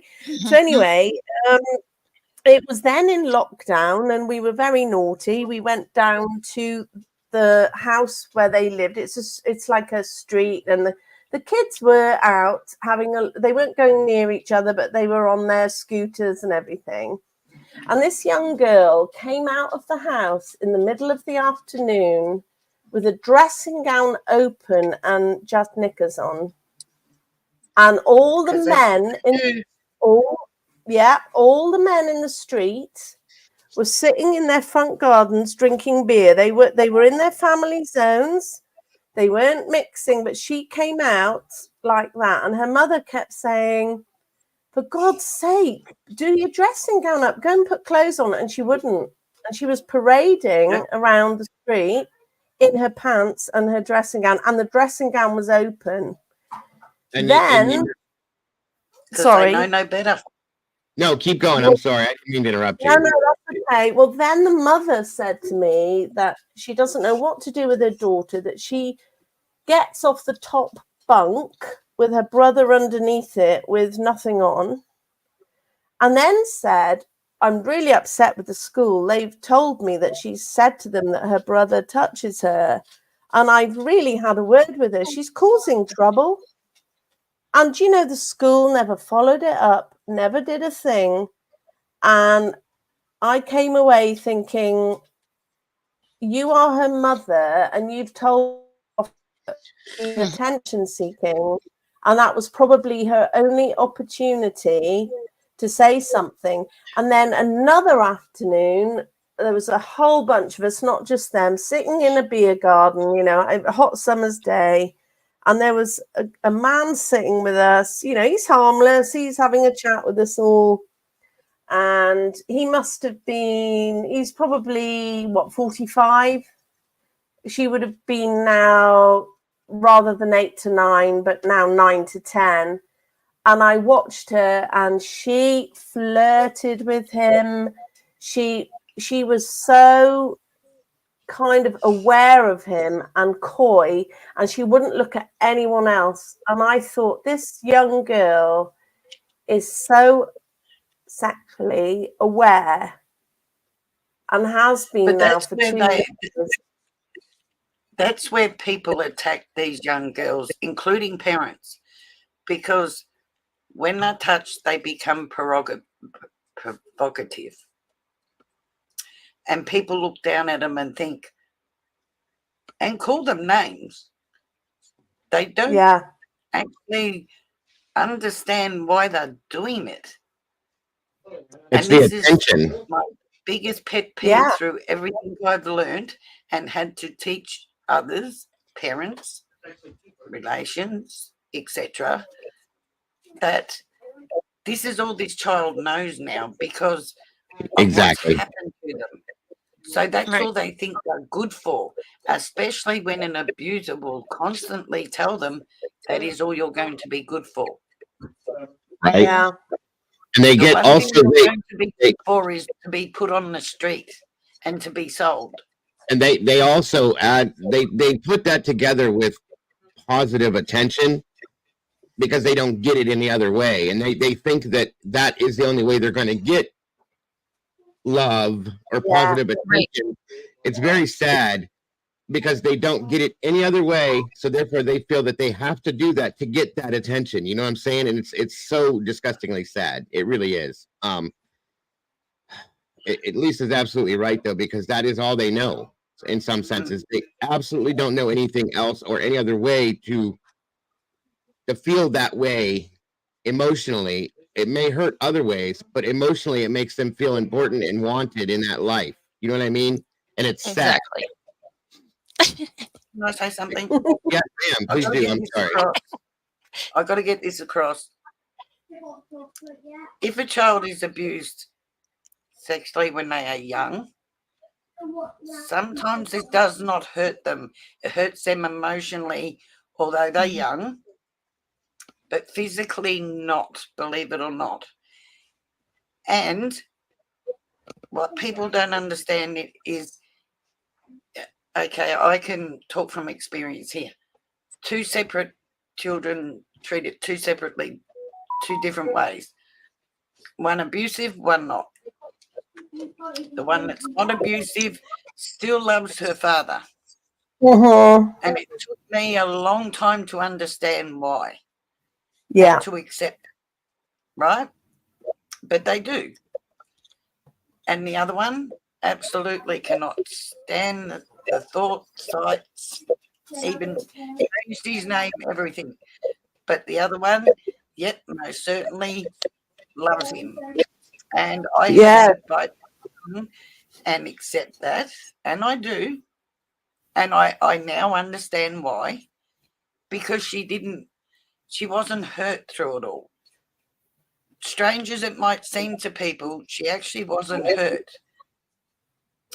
And in saying that, not hurt in the physical way, in the emotional stumpness and emotional relationship wise to be able to cope with the relationship. Yes, she was damaged and still is, and does have ongoing counselling, and that still to this day. I mean, she's in her 40s now. But in saying that, because I jumped on it so quickly after 2 years and got all the help that was needed, and I made sure I was in that room every time, whether it was when they were being statements were made, when they were going to counselling. There was not one time I ever spoke about what had happened behind my children's back. I made sure they were in that room with me, with the counsellor, and said everything I had to say. If they wanted to speak to the counsellor with me outside the room, fine. But I would not talk about my children behind their back. And that is one of the other mistakes parents make, because children have this, children are good at always blaming themselves. Hello, gorgeous. Hello, bud. Oh, look at you, beautiful. Hey, June bag. So gorgeous. So, if you ever take your children to counselling and a counsellor says to you, you can't be in that room with your child, tell them, no, what I've got to say, I need to say in front of my child. We don't hold any secrets. Because if you don't, the minute you go into that room, your child's going to go, I'm not going to talk to that counsellor because mum's been in there and run me down. Just to let you all know. Yeah, that's This is a really Thank you. kind of ongoing thread that has caused me problems, is that the fact that the victims seem to have this kind of Stockholm syndrome, because I've got a good friend who she didn't tell. I'd known her for over 10 years, and she confessed that her dad had done this to her from the age of about 3 or 4. Then she was put into foster care, and the same happened again. And I looked at her and I said, "But I met your dad." And she said, "Yeah, yeah." And I said, "But and your mum? They were together. Did your mum know?" "Yeah, my mum knew." Okay. And then she still continued to see him in adulthood, and she never called him dad. She called him by his name. Yep. And then with my ex, when his dad died, he was distraught, and I really struggled with it. And he'd said that, long after he was released from prison, he'd had a heart attack and he'd gone to help him. And I felt actually disgust for my husband at the time. So I said, you what? You went to help the man who raped your own sister? And he found it really hard to put into words. And everyone I've personally come into contact with, because I had another, I mean, it's really come across to me how common this is, and it really terrifies me. Years Have you ever ago, thought it might have been closure for him? yeah, sorry, I to just go want and to take finish. him in closure? Yeah, but no, it wasn't. It wasn't that. But anyway, years ago, someone else I knew had happened to her by her dad, and the whole family knew. The mother stayed with the dad, and the other sister let them babysit her daughters. And it was almost like it was almost like always this kind of, we'll help him, we'll make sure they all still loved him. And I don't think it was closure with my ex. It was, like I said before, he felt warmer towards the man who beat him, because in between the episodes, he was a more human person than his own mother, and it's the only childhood he knew. No, see, my dad beat me, and I went and seen my dad before he passed. And it wasn't, I hadn't seen him because my dad was a drunk, and I'm 60. So back when my dad was beating my mum up, we didn't have laws about women being abused. They were told to get inside and behave themselves. Sorry, I didn't mean to deafen everybody. And I remember my mum being black and blue, and the coppers turning up telling my mum, "Well, be a good wife and get inside and do your jobs." Wow. But nonetheless, when they split up when I had my first son when I was 16, they split. He took off with another woman. I didn't see him for 32 years or something before he was going to pass. And my brother talked me into it. And I actually went and seen him, and I realised it wasn't for him. As much as I forgave him, it wasn't for him. It was for me, because he no longer scared me. He no longer put me in that position, and that's what a lot of people will go and do, is go and face them as adults, and they'll still help them and everything, but it's their way of saying, "I'm no longer scared of you. You can't bully me around." Okay, yeah, I get that. Yeah. You don't have the upper hand anymore. Now I do. I'm not scared. Yeah, that's a good point. That is a good point.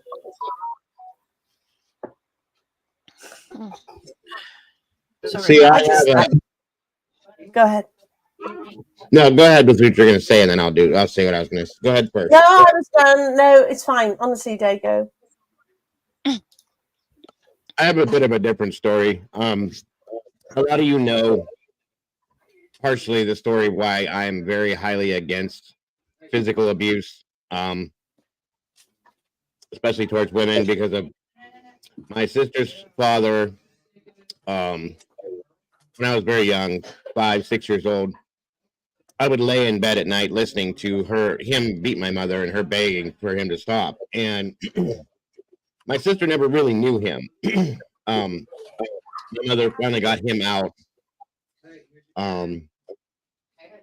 right before my sister was actually born. Okay, so he saw her once, I think, maybe twice. So she never knew him. I knew who he was. He was a very bad alcoholic. Would beat on my mother every day, every night. It was like clockwork. They'd put me to bed. I would go to bed. He was very mean to me, but he never hit me because my mother threatened to kill him. But and she was pregnant when he did this to her. Okay. Thank God my sister survived and was born and she's healthy and all that. But she never saw him until 3 years ago now. This is the first time she actually met him. She knew the story, and from me, my aunts, my mother, everybody, our father, he's our stepfather, but we don't consider him anything less than our actual father.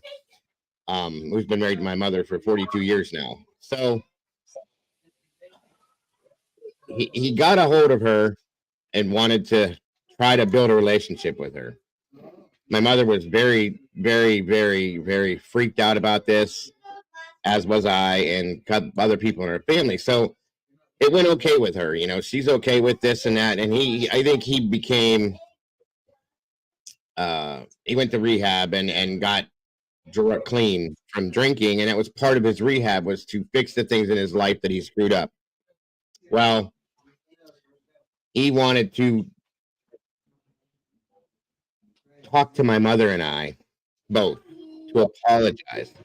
My mother would have nothing to do with it, and neither would I, because I didn't trust myself, because I have had nothing but angst for this man my whole life. And being an adult now, I've always feared that if I came face to face with him, that I would probably end up going to jail. And so he asked my sister multiple times, can I meet with them? Can I meet with them? Can I meet? And she said, no, it's not going to happen. And I would not have allowed him around my mother to begin with.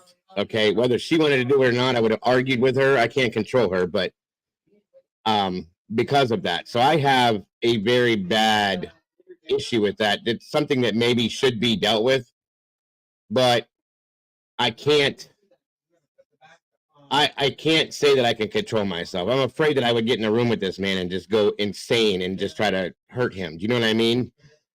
Because of what he did for 3 years straight, every day. And to be a child and listen to that is horrible. But knowing as an adult what it did to my mother emotionally and the pain and all that other stuff is where my issue lies. I've always had that anger towards him my whole life. So, and it's something that I never, I guess, dealt with. I never thought I had to. But when that got brought up, it came to the surface again, like pretty hardcore. Knowing that he was somewhere that I could get to him and that this and that and everything else. And it actually kind of scared me a little bit. So I told my sister, I said, don't. And she understood. She said, no, that's not going to happen. This and everything else. And she's not very, they're not like close, she gave him what he wanted. She got what she wanted out of it. She asked him the questions as to why he was this way, that way, why he had nothing to do with her, blah, blah, blah, blah, blah, blah.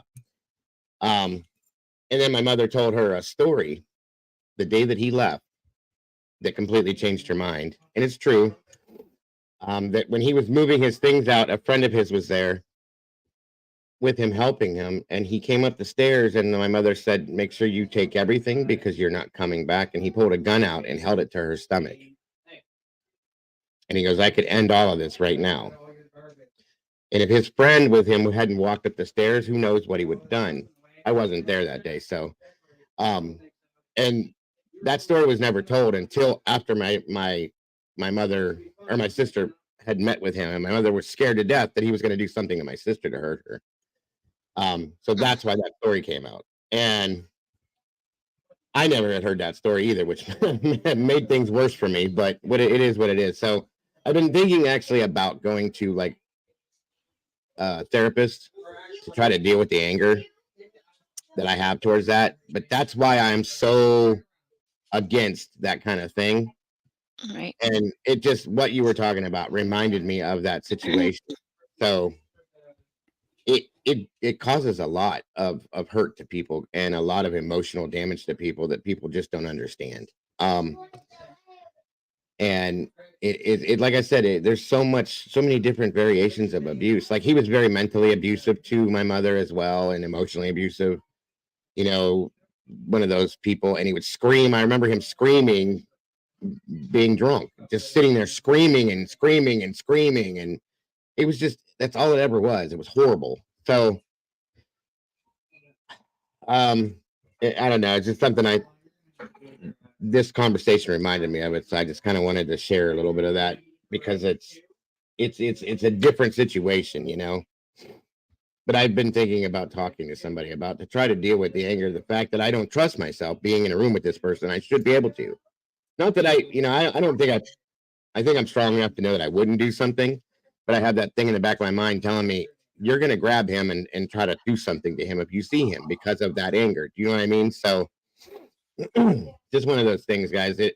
If you have been through this scenario, it's a very good thing, as I'm saying this to myself too, to get the help that's out there for it in any form or fashion that you can. So, and this goes right along with the whole mental health thing that we're going to be doing. This all works into that too. Yeah. Absolutely. Thank you for listening. Well, thanks for sharing, Dago.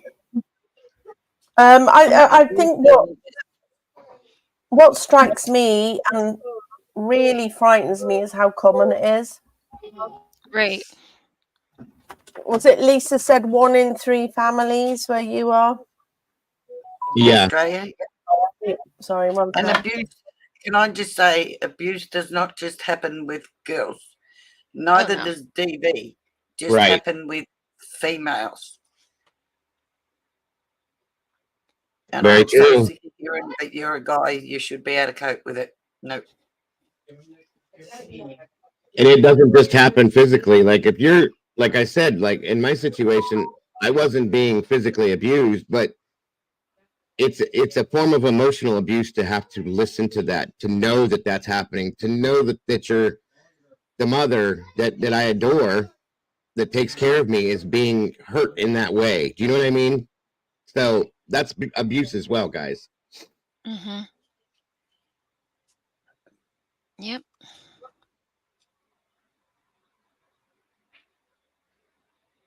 Goes on every which way it can, and it's so much of it, guys. Nothing. So Can much. I just answer this? Sorry. Nothing half-assed. Can I just answer this for you, love? You don't have to forgive him. This is a mistake we all make. Forgiveness isn't about forgiving that person. Trust me. I live with guilt for the rest of my life, have done since what happened to my kids and the fact of marrying that twerp. But anyway, moving right along. Forgiveness isn't about forgiving them. Forgiveness is about yourself. And in amongst that, you forgive them. You don't trust them. You don't believe in them. You don't form a relationship with them, but you forgive them to forgive yourself, because we all carry guilt. And to get to a healthy guilt, you have to come to the forgiving part. And then that will help you to move on, honestly. See, I have a problem with the forgiveness thing. I think A lot of personally, people do, because they don't understand it. I no, used but to be one of them. I just think you don't have to forgive these people. Why? Well, I won't forgive people who have treated me Because badly. if you don't, you become bitter. No, you can learn to live with what they did to you and move on. It does not mean you have to forgive them, in my opinion. You know, I really don't like all this This is just my thoughts. It's forgiveness. I am really strong in that. I'm like, I'm not forgiving her for the way that she treated me. Why would I? That's Jesus's job if he exists. I don't want because to you're forgive taking her. the forgiving the wrong way. You're taking Yeah, it but like say, my dad, my husband, right? If I walked up to him and said, "You know what? I forgive you for what you did to our kids." One thing I will never do, never said it to his face. Never saw that. Never saw him. I have put myself up then. Never saw him. Because you don't have to say it to that person. Women, men, when something happens to us, whether it's our fault or not, whether you choose to believe it or not, you are going to carry guilt. You are going to look at it as time goes on, and you are going to go, including children of SA, I might add, you are going to put yourself there and you're going to say, but if I was a better kid, my dad wouldn't have done that. If I was a better mother, this wouldn't have happened to my children. If I saw this straight away, that wouldn't have happened. If I didn't wear these clothes, this wouldn't have happened to me. We are all good at doing that. But what we're not good at is forgiving ourselves. And to forgive yourself, you have to forgive them to let it go. Because if you don't, they will have, and I refuse. I absolutely refuse, and it's what I tell everybody. I refuse to allow a low life. I'll leave it there. Like the father of my children, to still hold the power over me and my children. So the one thing we were taught was forgiveness, not necessarily of him to say, I absolutely forgive what you've done. No, that's not what I meant by that. What I meant was to say to yourself, okay, I forgive that, but I forgive myself. Helps you to move on and let go of that and release that power from you. Because hate, hurt, anger, we get into a rut. And when somebody hurts us so bad, or our children, we become so focused on it that we get caught up in the hate and the revenge and the hurt, and we don't become the better people we can be for our children. In fact, we're dragging the kids into that, and we're teaching our kids to do that. And that's not what you want. You want the best for your children. Yeah, and of course for we do. yourself But to be able to move on. I think there's a real issue these days with this forgiveness thing. This is just my opinion. There's going to be a lot of victims. Properly. No, I understand. Please, I really do understand. But I've thought of this a long time. I'm 51 years old. I understand exactly things that have been done to me and other people. A lot of victims don't feel guilt. You can't just say that victims automatically feel guilt. A lot of them do, and I understand what you're saying. But there's a big confusion with people who feel they have to learn to forgive, and I don't think that's fair. There shouldn't be a pressure to forgive yourself or anyone else. I completely agree with what you're saying. Hate and anger is destructive. I have hated before in my life, and it was like being haunted. I wish it would go away. I'm like, just please, I just don't want to feel this hate anymore. But it was nothing to do with any kind of forgiveness. It was about, sorry, one sec. It was about understanding what had happened, and it was about coming to terms with what had happened. And it was actually okay to not like that person, and it was okay not to forgive them. That's right. Not forgiving them was your right. And that's fair enough. I don't think there should be this pressure to forgive this person, forgive yourself when sometimes you know you didn't do anything wrong and don't need to forgive yourself. Do you know what I mean? I am getting it, Melissa. I'm completely getting it. I'm just saying that if somebody keeps saying it's important to forgive is massive. I don't want to forgive someone who's shat on me. That's my right. And I don't want to feel that the only way I will get better is to forgive. Do you know what I mean? It's like, I do know what you mean. I want to be Coming okay. to terms with it is the same thing. Yes, that's exactly it. It's coming to terms with it and thinking, actually, this did happen. And it's not my fault. And that person was. So blame, maybe, blaming yourself. You might not feel guilt. You might think, I don't know. I still cannot stand a woman who shat all over me and lied and really made my life hell. And sometimes, this is just an example of what I'm trying to say.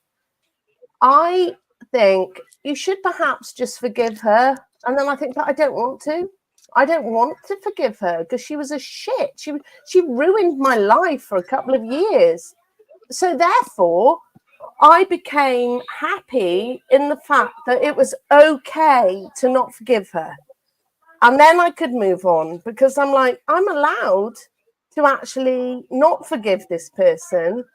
And that made me feel like, okay, there's no pressure to forgive. Do you know what I mean? Sorry, I might not be explaining myself properly. I understand what you're saying. Yeah, I get it. I commit to that you're not going to like, but I'm going to let it go because it'll be a bit too heavy. So I'm going to let it go. But I do get what you're saying, Lisa. I think there's a lot, especially when we're talking about children, victim blaming themselves. And I completely get what you're saying, but I think every situation's different. And sometimes I've actually felt stronger by finally coming to terms with the fact that I don't have to forgive her. That's not my job. I still can't stand her for what she did to me, but I have let the hate go. See, my idea for me, if a woman, because I have very few friends, I don't get involved in a lot of people. I stick with my family, my horses, my work, right? For the friends I have had that have severely done the wrong thing, I will weigh it up, and then I've got to look at the role that I played in that. Because we're all capable of saying stop. Mm-hmm. And hang on a minute, because it's all right to say that, but I'm a meek, mild person and very forceful and all the rest of it. You pretty well know straight away when you're being taken. After a couple of times, if you keep going back, you still play a role in it. So therefore, whether people like it or not, you have to look at your role you played in that, which does bear some guilt because you've allowed it to keep going on until you completely had enough. See, and I am that person, after what happened to my kids, once is all it takes for me, and you're out.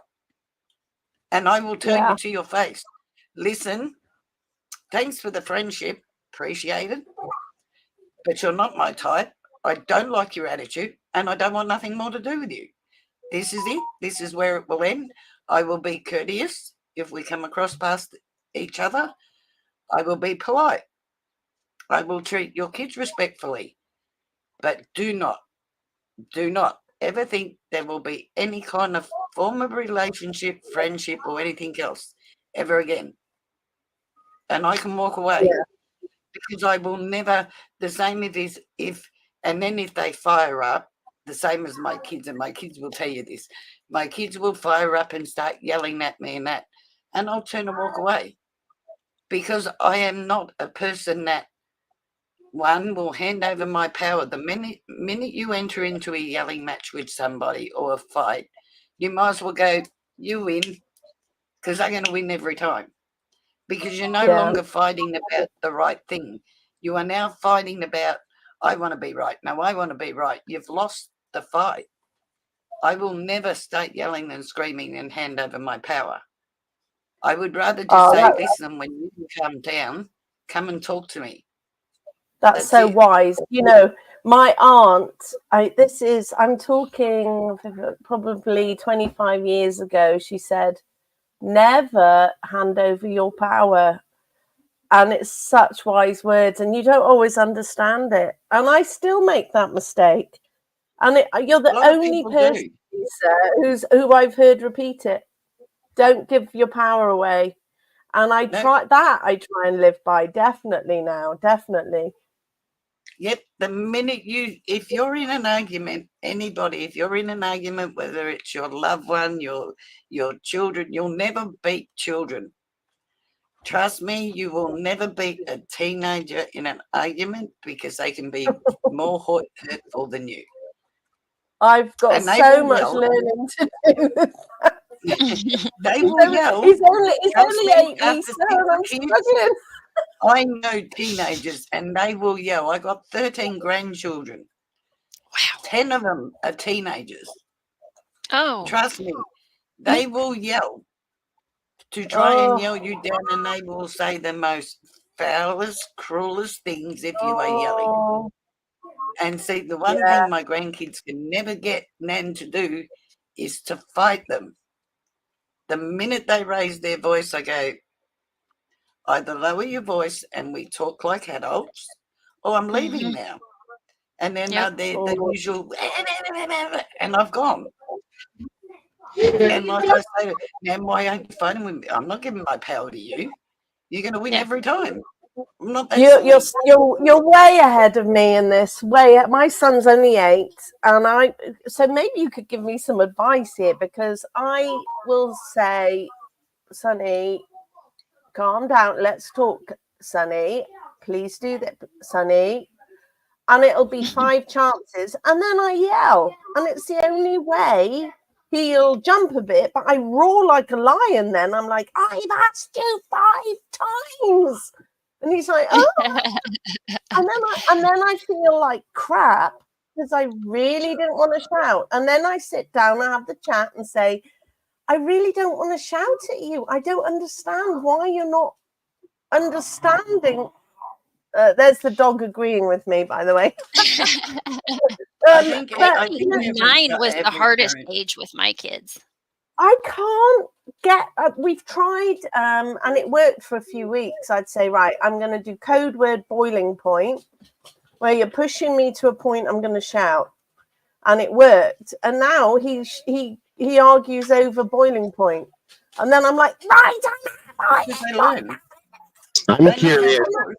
What you do is you wait until he starts, and then you go, you try once, and if it doesn't work, the minute you start getting tense up, walk away. Leave him to his own devices and come back when you calm and try again. Yep. I'm curious, Mama Bear. With your situation, like, how did you deal with everything to move forward in like your life? Do you know what I mean? Oh gosh. I had to do a lot of what Lisa said. I had to walk away. I mean, I had 3 little ones. So my oldest is 15, and then I have twins that are 14. So it was a mess. Right. But I was constantly exhausted, so I knew that I had to walk away and then come back once either I calmed down or they calmed down, so that we could have, deal with it, because otherwise it wasn't going to be a good thing. I think there's feedback coming through you, Nelly. Oh, is it me? I think so. Yeah, I think it's coming right back. You might have it up in the background or something, maybe. No, I don't. Okay. Or maybe Well, your microphone might be too close to your speakers. That's all. okay. I haven't moved actually. Is there still? It's weird. I don't. Nope, it's not coming through now. Okay, that's odd. I didn't really. I did Weird. lean forward. I've That sat was back a weird. bit. Sorry. Let me know if is that Oh better? no, you're fine. I just was giving you a heads up. That's all. Thank you. Always grateful because I do have a new microphone. So I might have leaned for. I did lean forward. I'll sit back. Good posture. Good posture. There you go.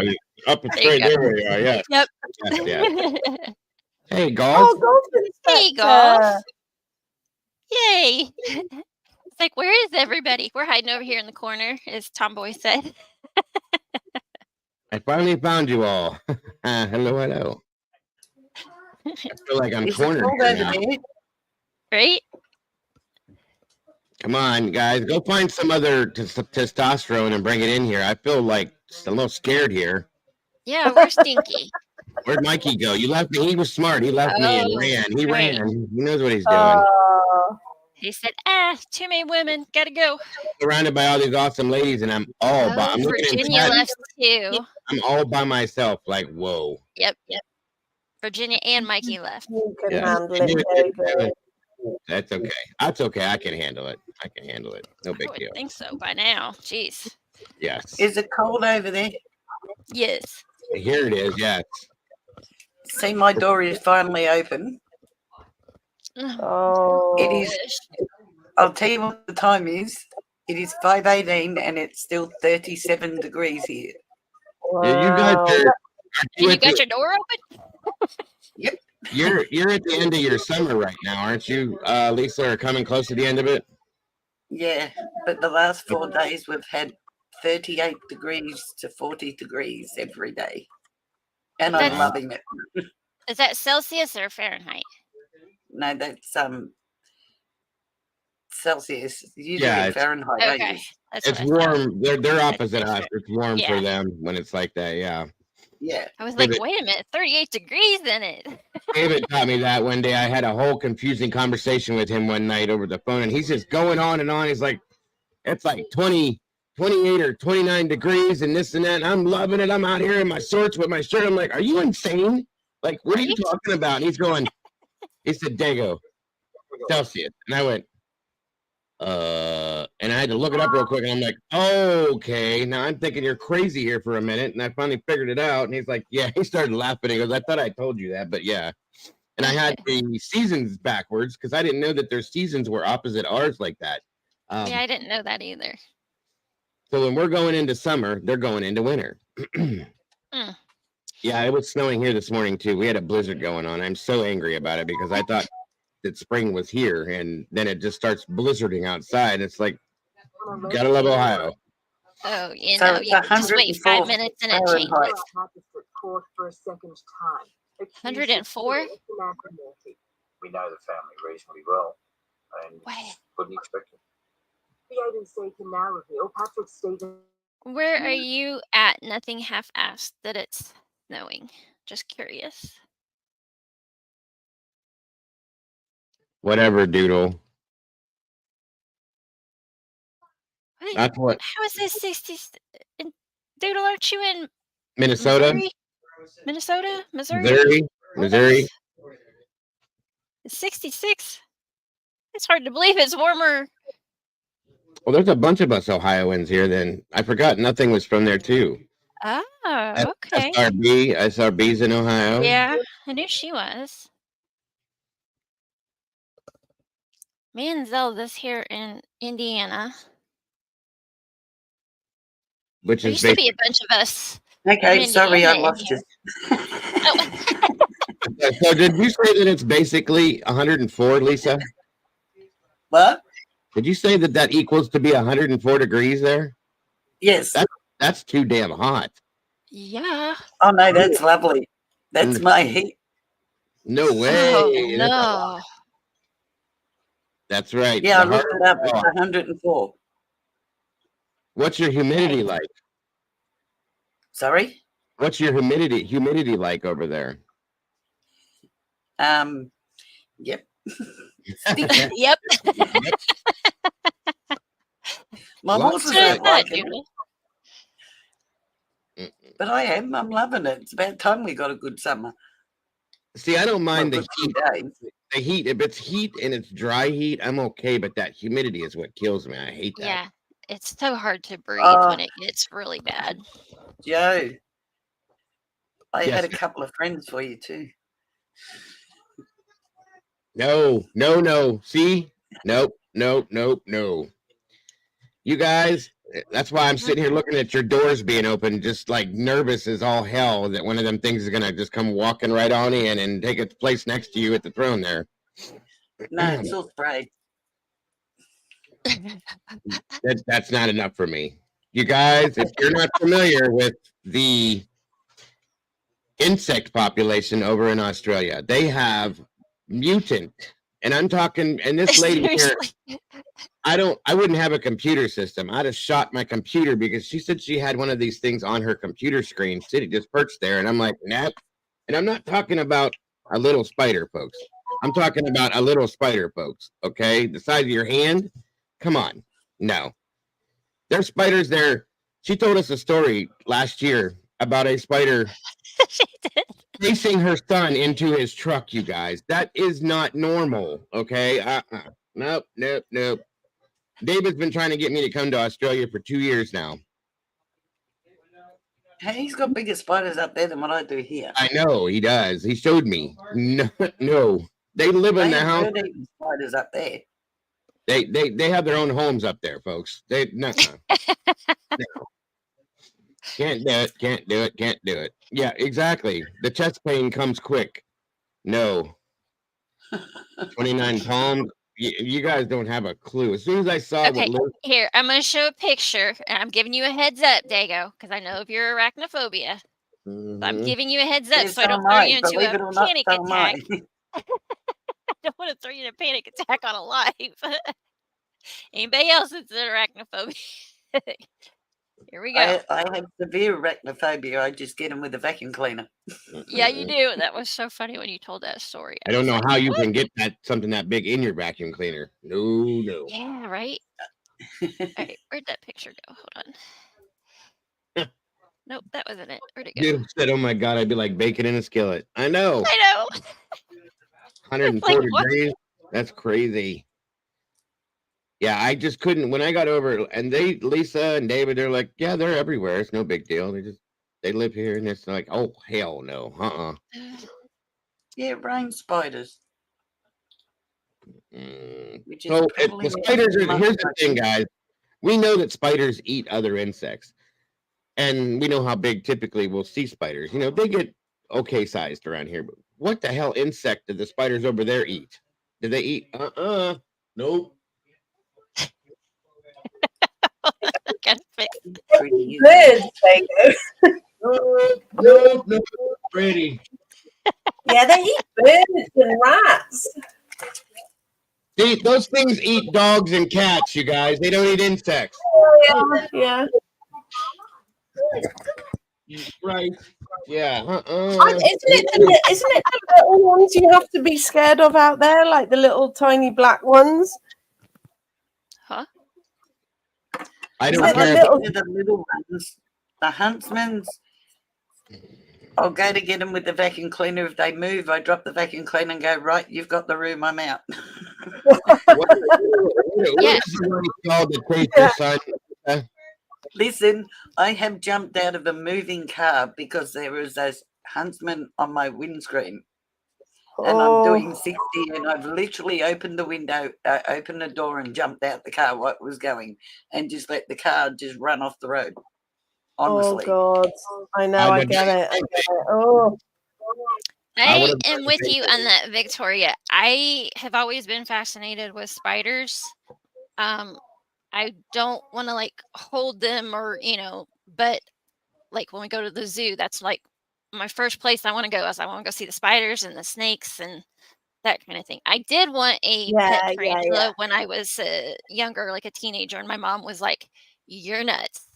not happening here. When you move out, well, that never happened. I end up with cats, and that's not going to work real well. It's called morbid fascination, and that's why we're all into true crime. Yeah. It's like Snakes looking don't at the bother me. horrible thing. Yeah, I mean, they got like 8 eyes. I mean, it's just, I don't know. They're just fascinating. They got Imagine 8 if you eyes. blew them up and they were like adult size. They would just be the creatures of our nightmares, wouldn't they? Yeah. They are. They are. Yeah. Now, yeah. who just said that? Victoria, cockroaches. That I cannot. Oh, I cannot. I don't like those either at all. But I can handle looking at one of them over a spider. Flying what? You know what in amazes Florida? me is Florida. you When I come lived from an flying area where cockroaches? there's Listen, you you come from a guys, place where there's bears and moose and rattlesnakes and all the rest of it. we have that We too. have snakes and kangaroos and spiders. We don't have those. We don't have those. But listen, Oh, I and drop bears. yes. Drop David bears, got me. koalas. David got me on those one time too. The cockroaches. When I lived, I was born and raised in Ohio, and I've seen them about that big, right? I moved to Florida, and down by the beach, and I was standing at the screen door. The first day I lived there, early in the morning, looking out the door, drinking coffee, and here comes this zoop to the screen in front of me, and it was that big. Okay, they were flying, and I'm like, what the hell is going on? And my uncle's like, oh, they're flying roaches. They fly. Oh, They're all no, over the no. ground. I was walking barefoot one night, couldn't see, and I'm walking along the pavement, coming from the beach, and then crunch, crunch, crunch, crunch. I walked. They were migrating from one side of the road to the other, like bunches of them. So, you guys, we're us those that live in Indiana and Ohio and Michigan. We're lucky. We don't have all this crazy shit like they all do everywhere else. We have little things here and there, but nothing like that. So. Yeah. But I am with nothing half-assed. The wolf spiders will chase you in the summer. Mm-hmm. That's what we have here. Mm-hmm. We got big ones. I found one. You want to get a good laugh, you guys? We were in the garage. We opened it up for the first time the other day when it was like 80 degrees, and we started moving things. Nope. The wolf spiders got restless, and we found one in the corner that was about that big. All by its lonesome. They're usually about this big, okay? Around here. That one was about that big. When it opened up and started moving, I ran in the house like a little girl and locked the door. I wish I could have seen that. And You that's should have where I Randy stayed. video that for me. Yeah, my daughter and I went down to the horse shed there a couple of weeks ago. And just Yeah, at the Annie, front they of the chased you. horse shed, this snake shot into our horse feed shed. And it's like, where'd it go? We still don't know where it went. Oh, the horse Don't feed. even know I bet what they kind get of into that snake a it lot. was. That doesn't work for me. When you can't find them, there's a problem. Ladybugs don't bother me. Stink bugs It'll come and out. June bugs also. It's like the hard shell bugs. Like June bugs only bother me because they stick to you and you can't hardly get them off. And it's like, no, get off of me. I don't like you. And they buzz in your ear. Ladybugs I like. They don't Hold bother on. me. I'll show you what I found in my garage the other day. 100%. This is what it was, too. It was probably about this size, I'll be honest with you. Doodle has deer, small bears, box elder bugs. What are box elder bugs? Box elder. I've Box heard of that, elder. but I can't think of what they look like. Box.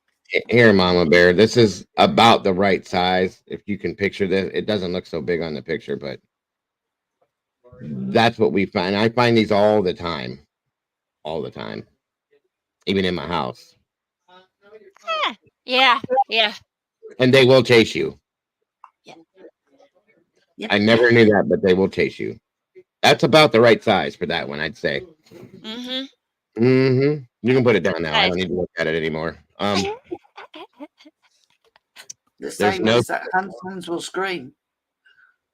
What are the ones that you told us the story about? The one that chased your son that was either hissing or screaming at him? excuse me, when my when my brother was truck driving. Yeah, or that's what it was. To Yeah. the Northern Territory. See, Dave would know about them. And he had to climb up the tower to put the dish up. And the spider was on one side of the tower and he was on the other side. And it just followed him around all the way down. And he gets down the bottom and he runs to his truck and this spider's running to the truck. Mind you, this spider is huge. Like, They're I mean, huge. monstrous, yeah. And it is hissing at him. And the guy that was with him locked the truck so my brother couldn't get in. So my brother jumped up on the truck and then up on the top, right up the top of the truck. But they do scream if you throw stuff at them. That as much as they might be the size of my hand, their voice is louder than mine. They will scream. That would probably do me in. To see a spider screaming and chasing me down the road, that would do me in. I'd be done. You have to lock me in a padded room, I'm telling you right now. No way. And as loud as that spider would be screaming, I'd be running down the road screaming louder, I promise you. Box That's elder. the box elder. I'd never seen those before. I have seen it before. I just forgot. They get in your gardens and stuff. I never seen one before. Yep. Yes, we do have the brown recluse too, Doodle. Yes. A friend of mine lost a good portion of his leg because of the brown recluse biting him. It burrowed a hole or something into his leg, and he had to have it cut away because it just kept dying piece by piece. It's crazy. My dad got bit by a brown recluse, and like, I don't know, several days later, he sends me a picture. He's like, "Does this look like a spider bite?" I'm like, yeah, and it's the wrong kind of spider. You need to go get that looked at ASAP." Came back, said, "Yeah, it's a brown recluse spider." I'm like, "Dad, you're lucky you didn't lose your hand." Mm-hmm. Yeah, they get dangerous around, and we have Oh. They're not. Oh, Nelly. Oh, Oh, yeah. Oh. Nope. Yeah, I would have owned that restaurant. Sorry. There's no way. We've had that happen before. I found a daddy long legs in a box of chicken nuggets one time, but I mean, a cockroach and a pancake, that would have been it for me. Sorry. Lebanon, Ohio, or Pennsylvania? If that was Lebanon, Ohio, Nelly, that was like right down the road from me. I'm not surprised. No, it was on Route 66. Oh, okay. Oh, there must be more Lebanons then. Now we have had some scams here where people have actually taken bugs into a restaurant with them and thrown them in their food to get their meals for free and stuff like that. There's some really ignorant people out there. What? Oh yeah, I've heard stories like that around here before. It's bad. Now I will give you guys a story. Oh, this one makes me sick thinking about it. So we went to you guys. I don't know if you guys know what Sam's Club is. It's like a Costco if you don't have Sam's Club. Yeah. When we had all the kids living with us, we used to go there to buy groceries because we had so many kids. We bought one time a box of egg rolls. That was like they sell things in bulk, so it had like 30 egg rolls or something in the box, and they were those smaller ones. So I heated one up. It was just like a lunch or something, and I took a bite out of it and pulled it away. And at the end, I looked at it. I had a weird feeling in my mouth. I looked at the end, and there were hair, like a whole bunch of tiny white hairs sticking out of the end of it, like that much. And it was in my mouth, and I was spitting. I don't know what it was. Brady, what was it? Remember with the egg roll with the hair in it? What was it again, though, that we figured the hair was? Yeah, it was like a mouse or something. I thought you were going to say that. Yeah, I don't think I bit into. I'm telling myself I didn't bite into anything. Okay, but there was a whole lot of hair here. So of course I sent I called the company, freaked out, and they wanted to send me a free box. And I said, you can keep your box of egg rolls. I will never eat those again. Um, and I said, you can send me a refund. You're lucky I'm not going any further than that. But yeah, and that was that. And I couldn't eat those. I still can't eat frozen egg rolls. I just can't. Yeah, I don't My think I could mother-in-law's either. best friend. You know what Arizona tea is? The tall cans. Yeah. She drank one. It was the green tea. She opened the can. She drank it all the way down, and it was heavy still. She did this. Something rattled inside. She cut the top off. There's a dead mouse in the bottom of about that big. At the bottom of her can. After she drank it all, that made me almost throw up on myself. Yeah, it happens. The USDA allows in the United States, by the way, they allow for certain amounts of mouse species. Yeah.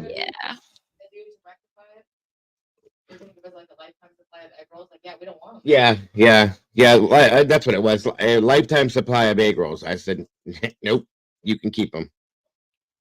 I thought it was a free box, but she was right. It was a whole, like, we could have as many as we wanted per month forever. Nope, you can have them.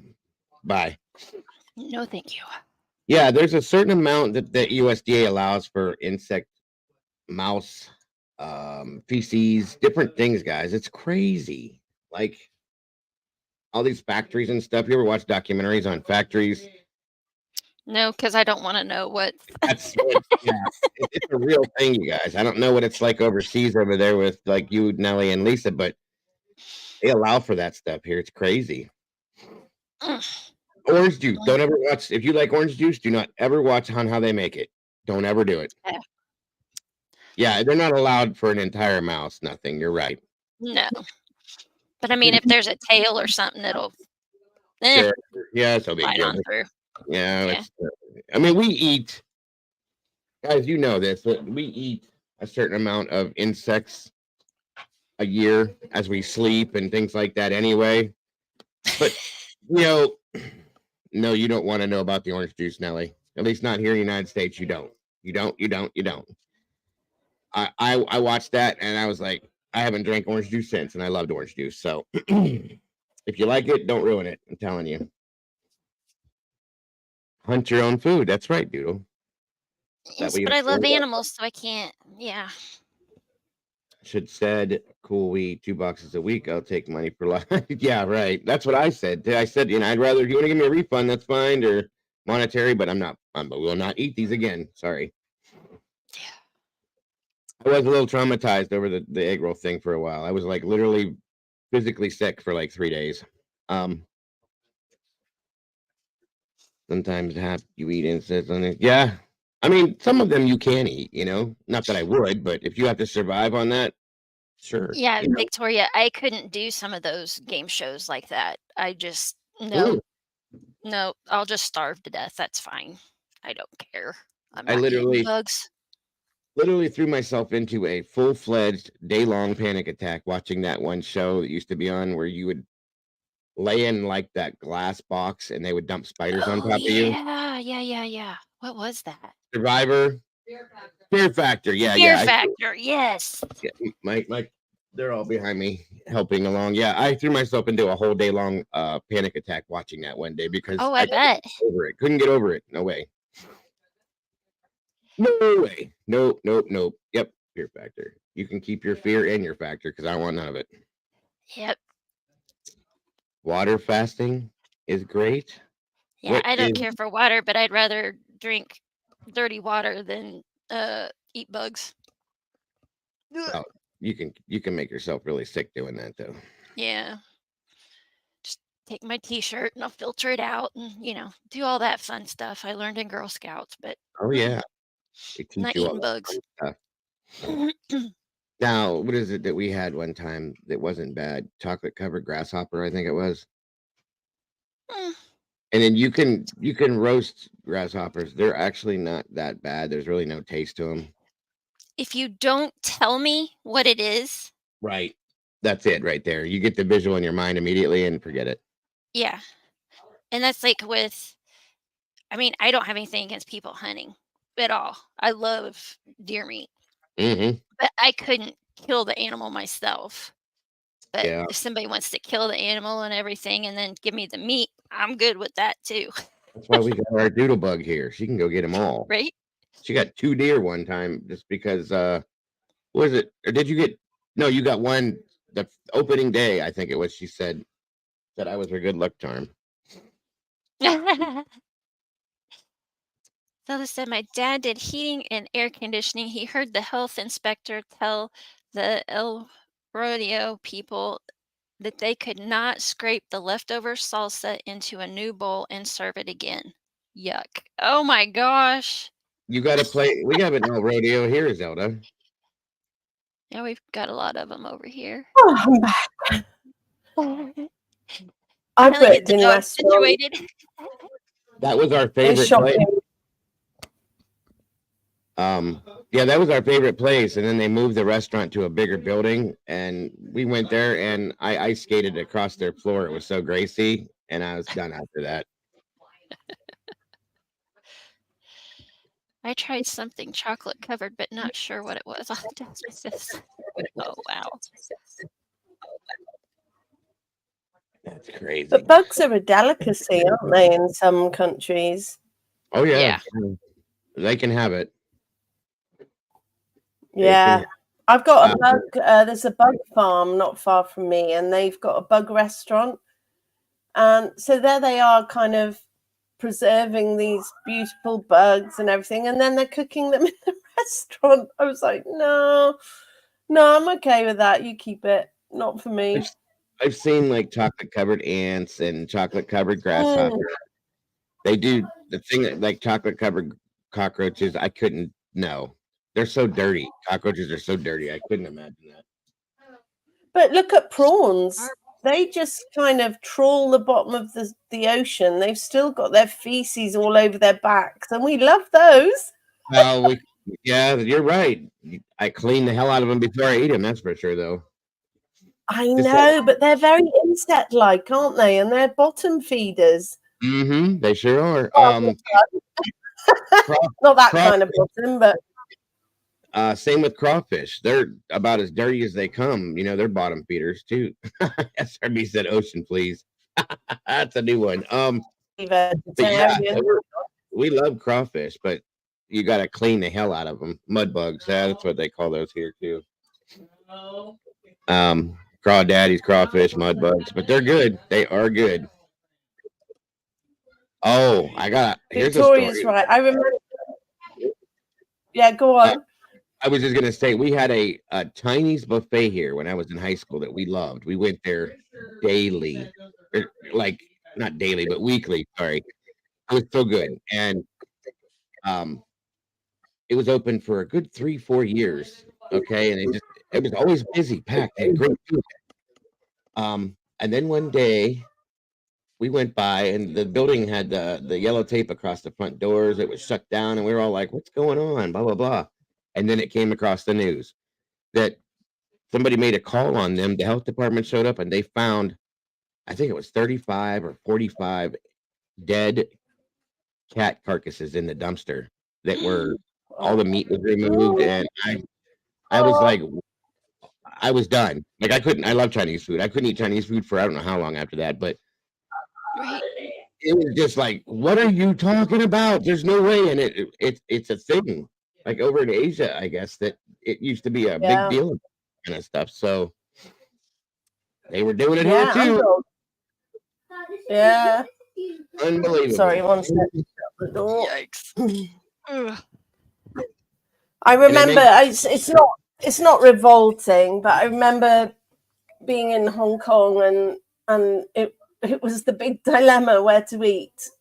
And we were like, oh, should we try the street food? And I was really nervous. I was like, I'm quite adventurous, but I thought, oh, I don't know. So anyway, we picked this little, say restaurant, but little kind of typical Hong Kong style cafe restaurant thing. And I thought, I'm going to be safe. I'm going to order the chicken. I ordered the chicken, and all I had were battered feet. I just had a plate full of claws in batter. Oh. And Wow. I remember just sitting there thinking, oh, Christ, excuse my, Chicken feet. Yes. Yeah, battered feet. Just nothing else. There was no meat at all. Oh, and they were all gnarled, and it was almost like the feet were how they died. It was like that kind of screwed up hand thing. I was like, oh my God, I wish I'd done something else. It was, right. And sure they were chicken feet, but I wasn't used to that. I just wanted a bit of chicken breast or something. But then I think, well, what's the difference? If you're happy to eat one part of a chicken, why not eat the other? But it just looks so gruesome. Oh my God. The nails hanging there, and I'm good. I've eaten a lot of things too, and I don't think I couldn't handle that. That's just certain parts you can't do. SRB's never eating out again. I heard about that place in California. There was a news story I read about that, Victoria, where they were taking rats and using them as meat because there were so many of them, and it's like, what? Wasn't there not too long ago that they? Well, it's been several years ago that they were using horses. Yeah, horse meat. That I've heard. That's a regular thing. Like there was a rumor going around when Aldi's first opened here that their ground meat, like their ground beef, was actually horse meat, and I was like, we don't buy meat. We have the same. No, same in Tesco, UK. It was all their beef lasagnas were horse meat. And I mean, they use horse meat to make dog food. I knew that, but I don't think I could eat horse meat. Sorry. No. Yeah, I don't think I could either.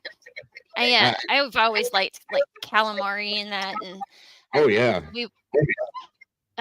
we'd gone to a restaurant somewhere, and it just wasn't, fast food or whatever. Go on the front row. I can't remember where we were. I'll be done soon. Go on.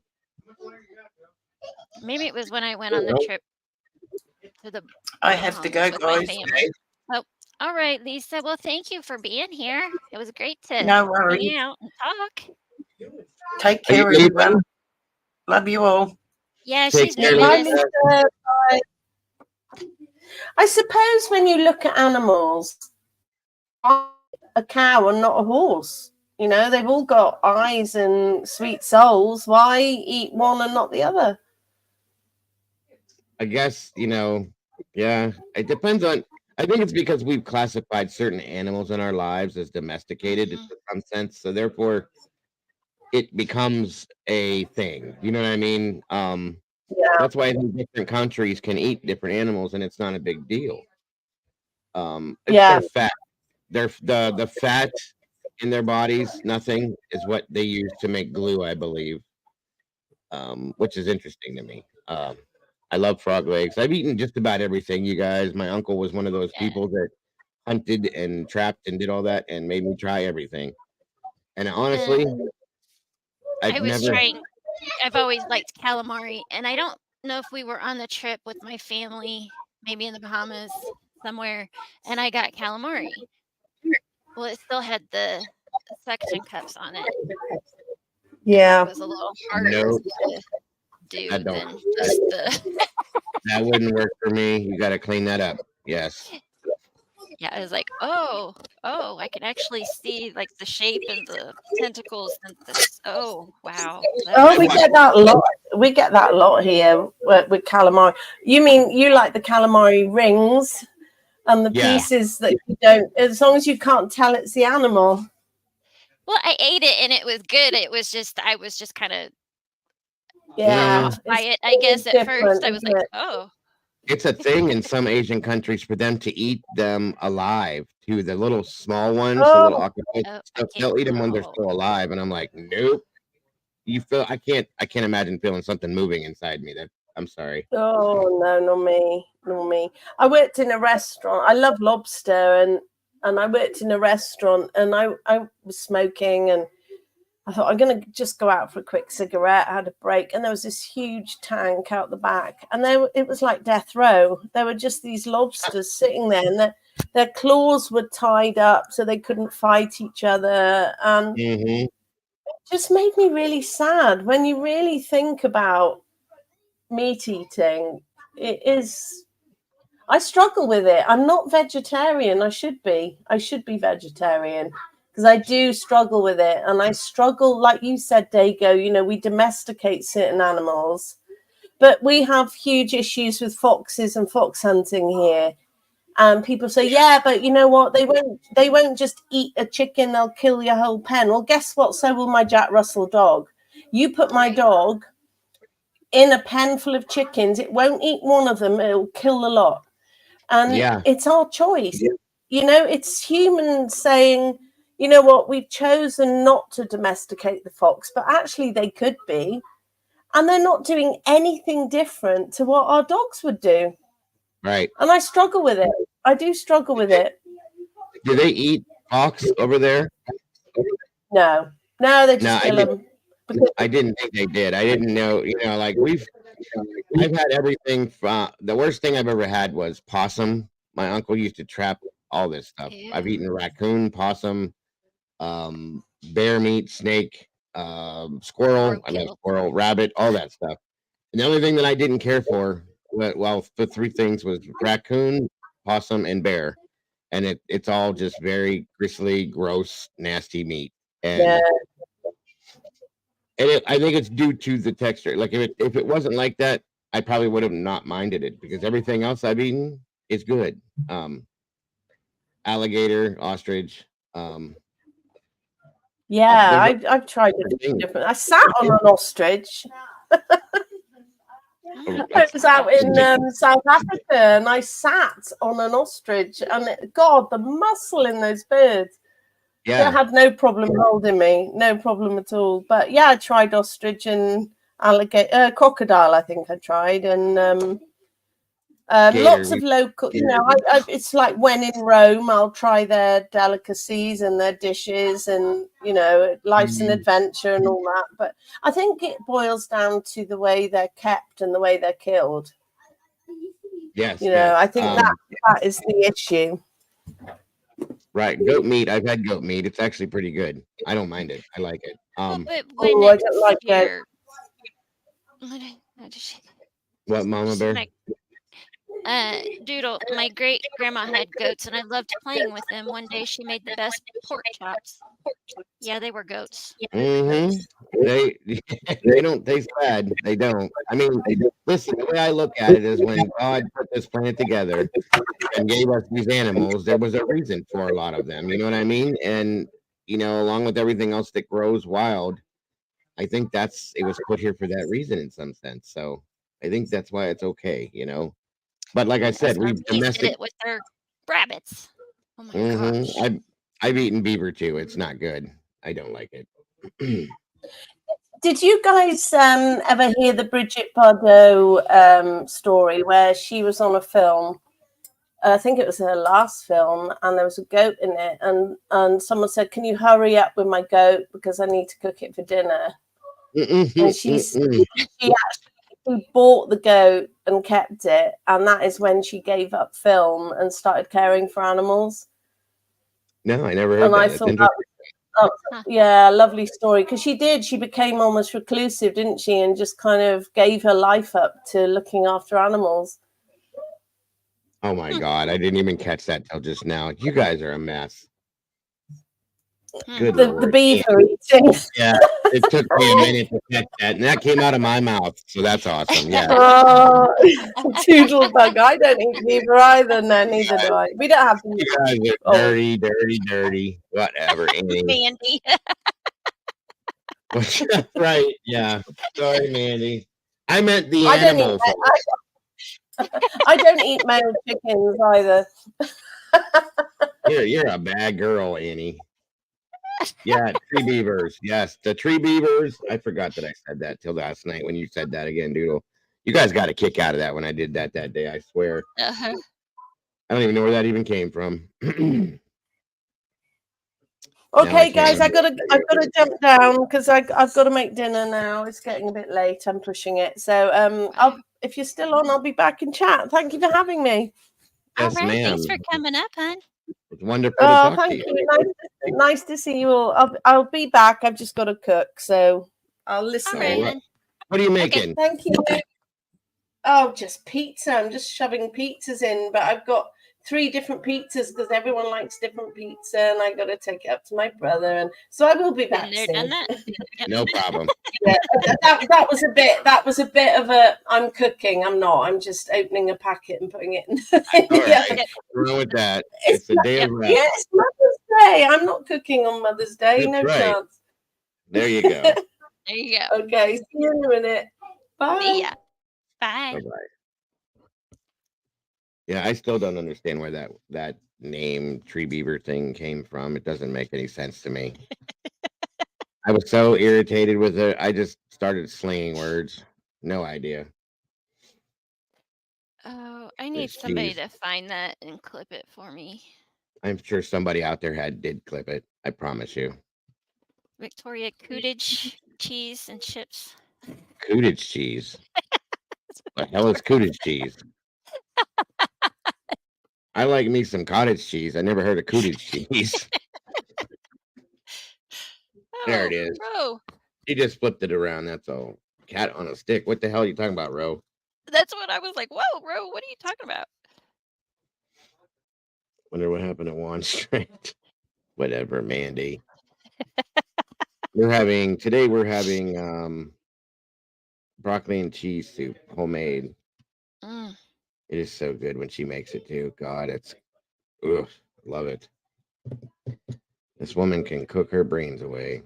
She doesn't even try. She just does it. Mm. I hate cooking. She does too. But she won't let me do it. I can cook too, but she won't let me make certain things. I can only make my things. My things are good. Everything else, and there's very few things that I make. But her things everything is amazing that she touches. Yes, Chinese kebabs. That was funny. We were gonna do Philly cheese or Philly cheesesteaks. Sorry, I don't know why I can't think. I was gonna do those today, but everybody said it because it's cold and snowy. They wanted soup, so she's making the broccoli and cheese soup. And some potato soup or chili sounds good too. That was the other was gonna be chili, and I'm like, I don't think my stomach can handle chili today. Mm. Potato soup, homemade potato soup. I make a really, really good homemade potato and bacon soup. It is so good. And I didn't even know what I was doing when I made it. No way, no cooter cheese for me. Oh my God, Doodle. Cooter cheese. Bubble guts. Bubble guts. No, I just my stomach is like, I have days where chili sounds amazing, and then there's days when you say it, my stomach's like, not gonna happen. I hope not together, Victoria. Sauerkraut and mashed potatoes? Oh yeah, you never had that before? Together? Yes, you have. Well, I mean, there's Not usually gonna ruin my mashed potatoes with no sauerkraut. No, there's usually kielbasa or a pork roast in there somewhere too, but yeah. Or like you never had like stuffed cabbage and like you use extra sauerkraut for the lining of the thing and you throw that with the sauce over top of the potato. Oh my God, you're missing out. I don't like sauerkraut.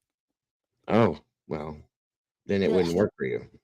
No. You beavers have cootage. I have no idea, Annie. What is up with you today? Pierogies. Yes, I love pierogies. You don't like sauerkraut pierogies either? Do you like pierogies? I don't know. What are pierogies? You don't know what? Just because it has that name doesn't mean I don't know what it is. Okay, they're like little pasta things with like mashed potatoes with cheese inside of them, folded over. They kind of look like kind of like a ravioli type thing. No, never had. You've never had pierogies? No. Why would I want mashed potatoes in my pasta?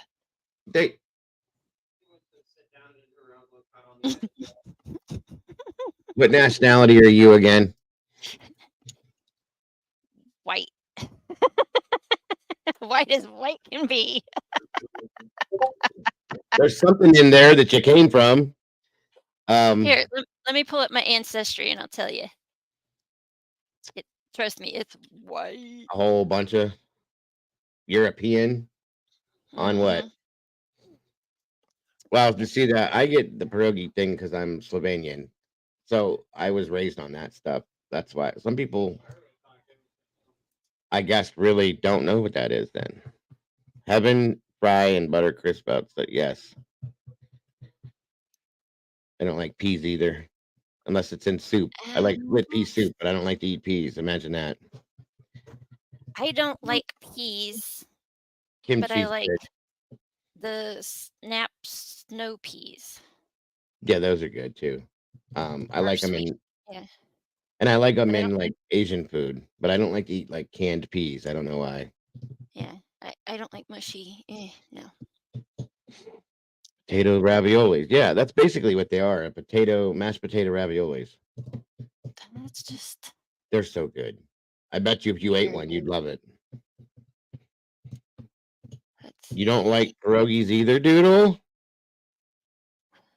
We can't be friends anymore. Gnocchi, yes. Gnocchi is so good. That's a potato dumpling. It's supposed to be Italian, but it's actually based on a Slovenian recipe. I make the best homemade dumplings you've ever had in your life. Promise you that much. Oh shoot. Hold on 1 minute. I'll be right back. Okay.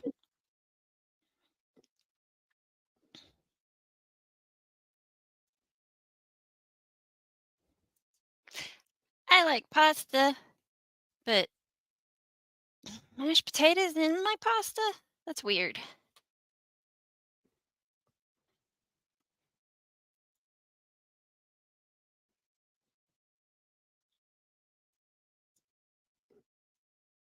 Oops. Hold on.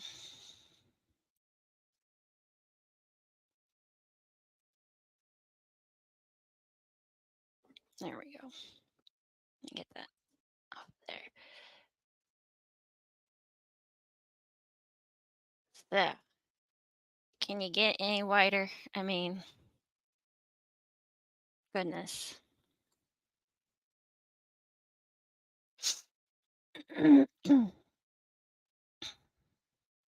Now I can mix my mashed potatoes and my sweet corn together and eat it, but not my pasta.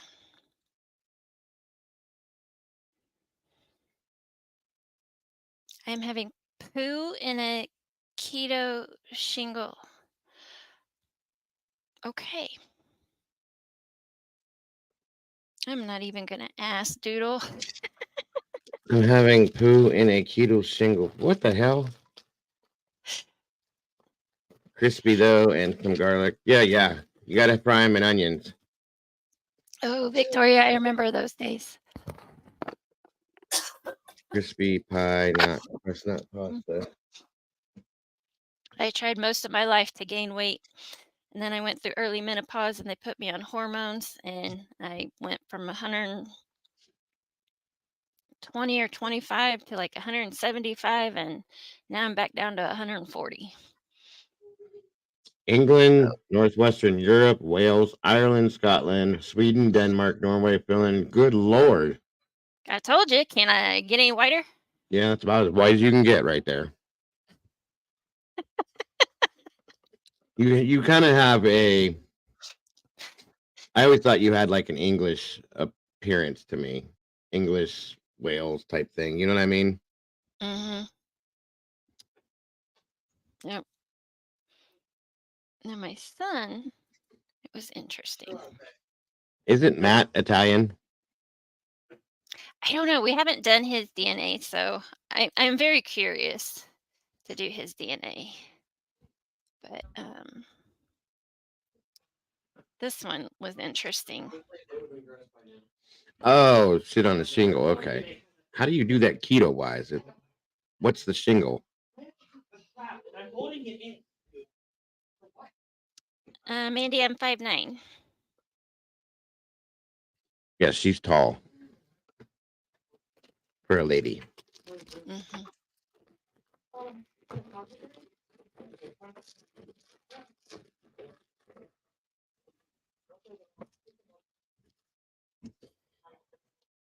You have a tapeworm, Victoria? Yep, I did the same thing. I just had a high metabolism with me. Hmm. And then when they diagnosed me with narcolepsy, one of the meds they put me on was Ritalin, and with my high metabolism, I dropped to 108, and they're like, "Okay, that's not gonna work." I was like, No, let's try something else."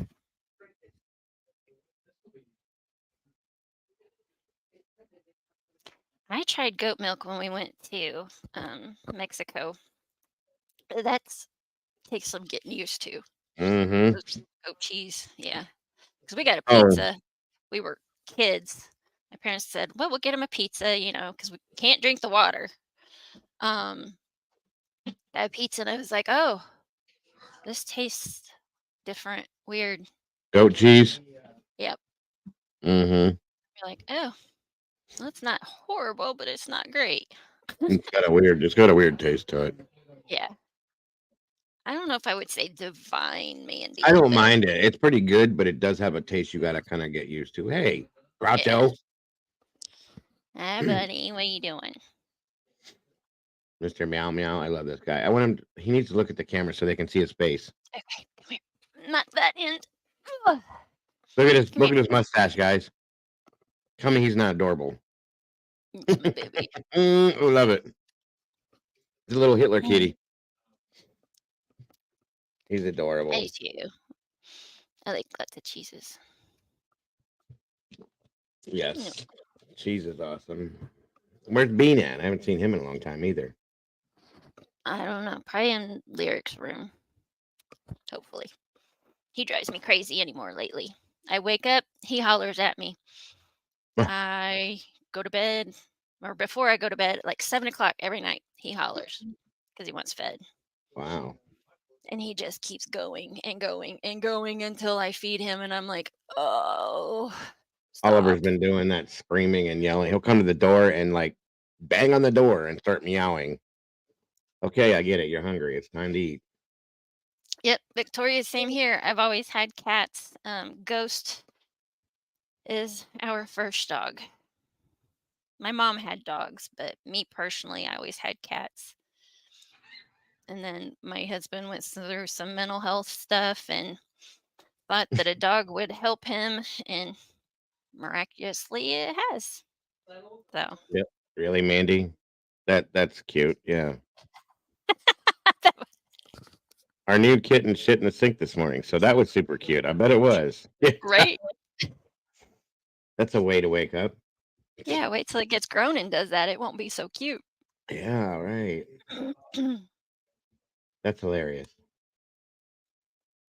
Yeah, I love cats too. And I used to hate cats, guys. Growing up, I could not stand them. They irritated me. And then we got Oliver when he was a kitten.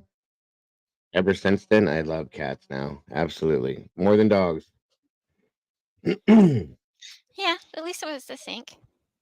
It could have been worse. Well, I mean, the sink kind of resembles the size of a litter box, so maybe it was just confused. Yeah, could be.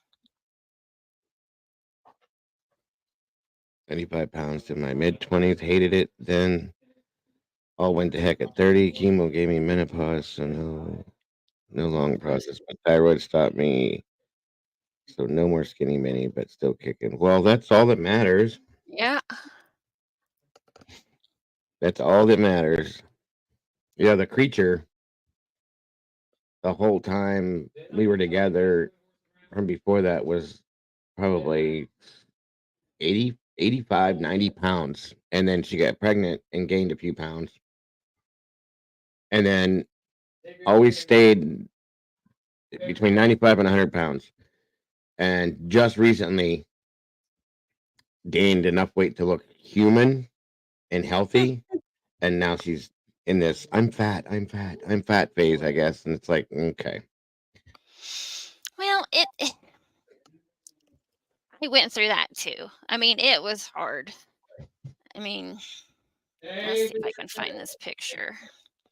And I don't show very many people this picture, but oh well, I'll show everybody this picture because it was part of me. And it's when I Absolutely. finally decided I was like, you know what? I am me, regardless of my weight That's right. or what I look like. And that's when I stopped caring. And I mean, I cared what I look like, but you know what I'm saying. Stop being so particular about it. Yeah. I wasn't letting it like define me, I guess. She's not banging the neighborhood anymore, maybe. Oh, it's could possibly. Yeah, she's got one boyfriend, so that's probably what it is. She's not getting as much exercise as she was getting, Mandy. You're probably right. Elvis is sick. Aw. Is that your kitty?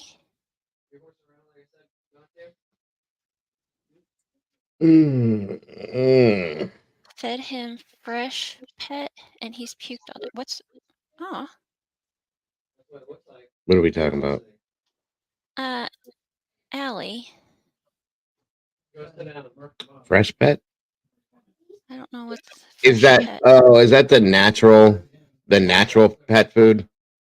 Some animals can't handle that until they get used to it because it's all natural stuff. If that's the right one. I have always dry food. I feed them Iams, and then canned food is just I think it's just Friskies, cheap stuff. It's the same exact stuff we used to.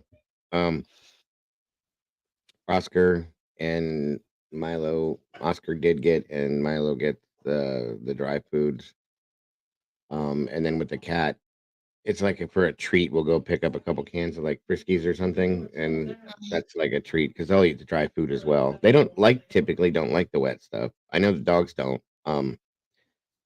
We tried to get Oscar a couple of years ago that Gainsburger stuff because it looked like he would like it. Nope, didn't want nothing to do with it. It was a waste. Nothing but Purina. Yep.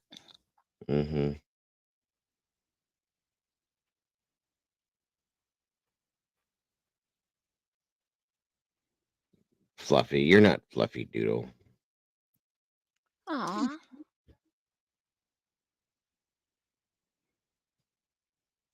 Kano. What is Kano, Victoria? Kano. I think it's Kano. What's Allie, Blake? how old is Elvis?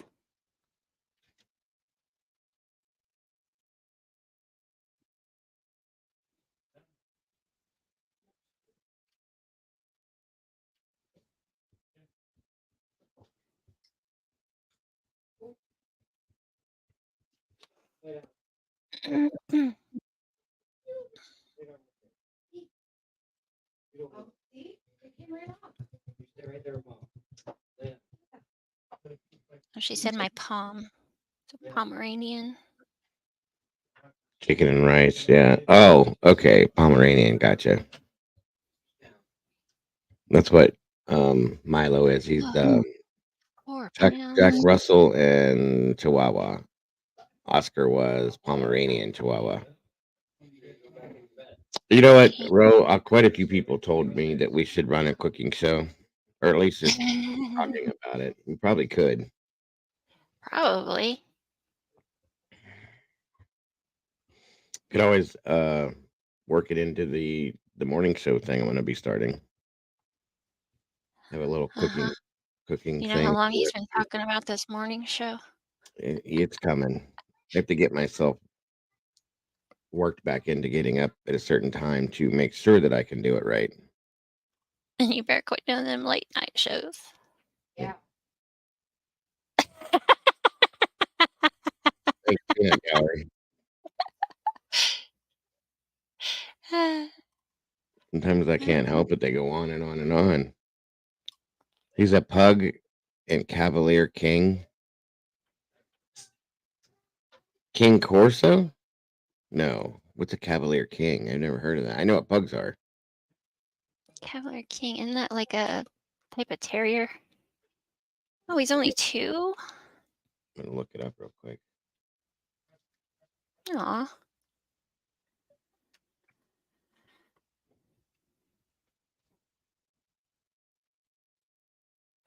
Yeah, I did a DNA on spaniel. It's a spaniel. Okay. Oh, that's cute. That's cute. Yeah, I can Oh, picture that's that. cute. Hmm? Said I can picture that. That's really, ugh, that would be a cute. 100%, especially with that mixture. The spaniel's cute. The puppies, they're so cute when they're puppies. They will not eat friskies, and I tried to wait so they would have to.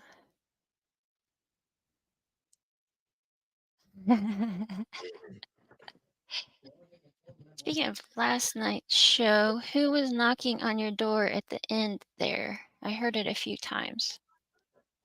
Oh, it's my dog. Your dog was knocking on the door? He was outside. He had been put outside, and I was hearing it too. I kept looking around. It was the dog. He was coming up against the door, and he does this. And it makes it sound like there's somebody knocking. It's insane. You can keep that doodle. I'm not a big fan. I've had it, but it's not the greatest to me. Hmm. Yeah, you don't see many. You're right. Cocker spaniels. I don't see them much either. Mashed potatoes and mac and cheese. Yeah, when we got Ghost, they tried to tell us that he was some kind of wired hair terrier, and I think his paperwork even says like lab. And I'm like, I don't see any lab in this dog. Mm. And I was like, He's, I'm thinking pit. he's all pit bull. No, he's 7 different dogs. He is the true meaning of a mutt. He looks like nothing but pure pit bull. I don't know. He's 25% American Pit Bull Terrier. Where did I put that paper? Let's see if I can remember them. All right. 25% American Pit Bull Terrier. 25% American Bully. And then he's got Pomeranian, Chihuahua, Wait. Small Poodle. Back up. Stop for a minute. You're going to tell me that dog has Chihuahua and Pomeranian in him? Poodle, Bichon. Let's see. Poodle, Bichon, Shih Tzu, Chihuahua, Poodle. Did I get them all? Poodle, Shih Tzu, Bichon, Chihuahua. How? What did I miss? Uh, There's 5 of them. Hold on. Where is it? Let me see if I put it in his folder thingy. Oh yeah, I did. You did DNA on the dog. That's awesome. I did. I had to know. It was driving me crazy. I mean, he looks like a purebred pit bull. I can't see it very well. So he's 25.8% American Pit Bull, 24.2% American Bully, 17.4% Small Poodle, 11.2% Chihuahua, 7.3% Pomeranian. Oh, buddy, you're heavy. 7.2% Bichon, and 6.9% Shih Tzu. I don't even know. I know. Isn't he awesome? Nothing half-assed. I love him. You should see the other one without the mustache. He's cute too. Yeah, I don't.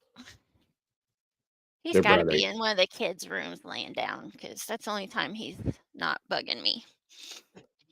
Usually he'd come across here and show us his little kitty butt. He likes doing that. He's awesome. Oh, well, that picture right there, your icon picture, Victoria, that's him, right? He's a cutie. Aw.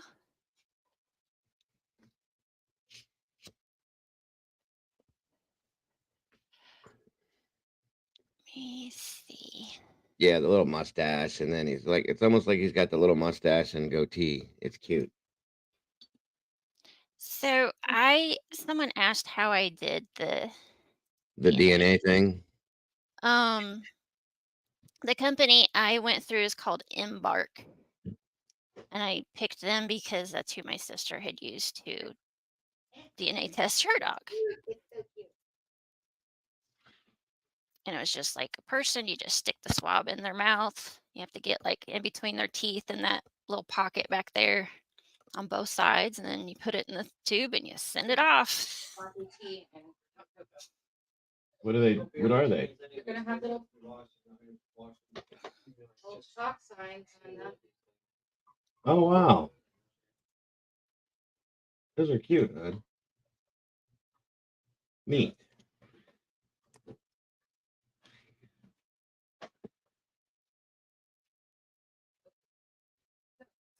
Aw. Oh, His black mount, yeah, and that's why we named him Groucho Marx, because he's of the mustache. yeah. How much does it cost to do the DNA for the dog? Let me see. I think. See if they have like a special or anything right now. I did see it somewhere. I was really, really mad. I think I paid 100 or 150, but I saw BarkBox, I think, Mm-hmm. had it for free if you signed up with BarkBox, but I'm not sure. Really? Yeah, And but I don't that's know. where you get that I don't box know the once a month. fine details, but And that's what you get, the box once a month that has like treats and stuff in it. yeah. Yeah. That's what we heard of. I was gonna sign. Brandy wanted to sign him up for that. I need to get him to gain some weight. Like we feed this dog. We started when we first got him. She was feeding him one cup of food a day, twice a day, and it's like, he's not a baby anymore. He needs to eat more than that. Like one little measuring cup full, and I'm like, okay. So we started free feeding him. Basically, we keep filling his bowl. He won't gain weight. You can still see his ribs, and I know he's hyper, but like, damn, pick up, some kind of weight. Right? It freaks me out because I don't like the whole rib thing. 7. I can't imagine how that dog has poodle, chihuahua, Pomeranian, and Bichon and Shih Tzu in it. Like, There you go. Let me see. Where's it at? Family tree. Here's his family tree. So his parents, the dad was American Pit Bull Terrier and American Bully. The mom right. was mixed. I feel bad for the So- mom if she was the small dog and the father was the pit bull. Good Lord. Well, the grandparents, so the mom was basically looks like Poodle, Chihuahua, Pom, and Bichon. Mm-hmm. So that would have been the same as the mom because there's her parents. That's and then his horrible, parents. Victoria. Yeah, I think Milo was abused too. There was one man that had him, and he dropped him off at my daughter-in-law's mother's house. He does not like men. He won't come to certain men, and he's very like skittish. He'll like lay down on the floor when he comes near you. Like, I don't know what it is. It's weird, but he'll jump right up on any woman and hug them. He hugs. I don't know if you guys. He will literally. You think I thought he was gonna be like a leg humper. And what it is he'll jump up.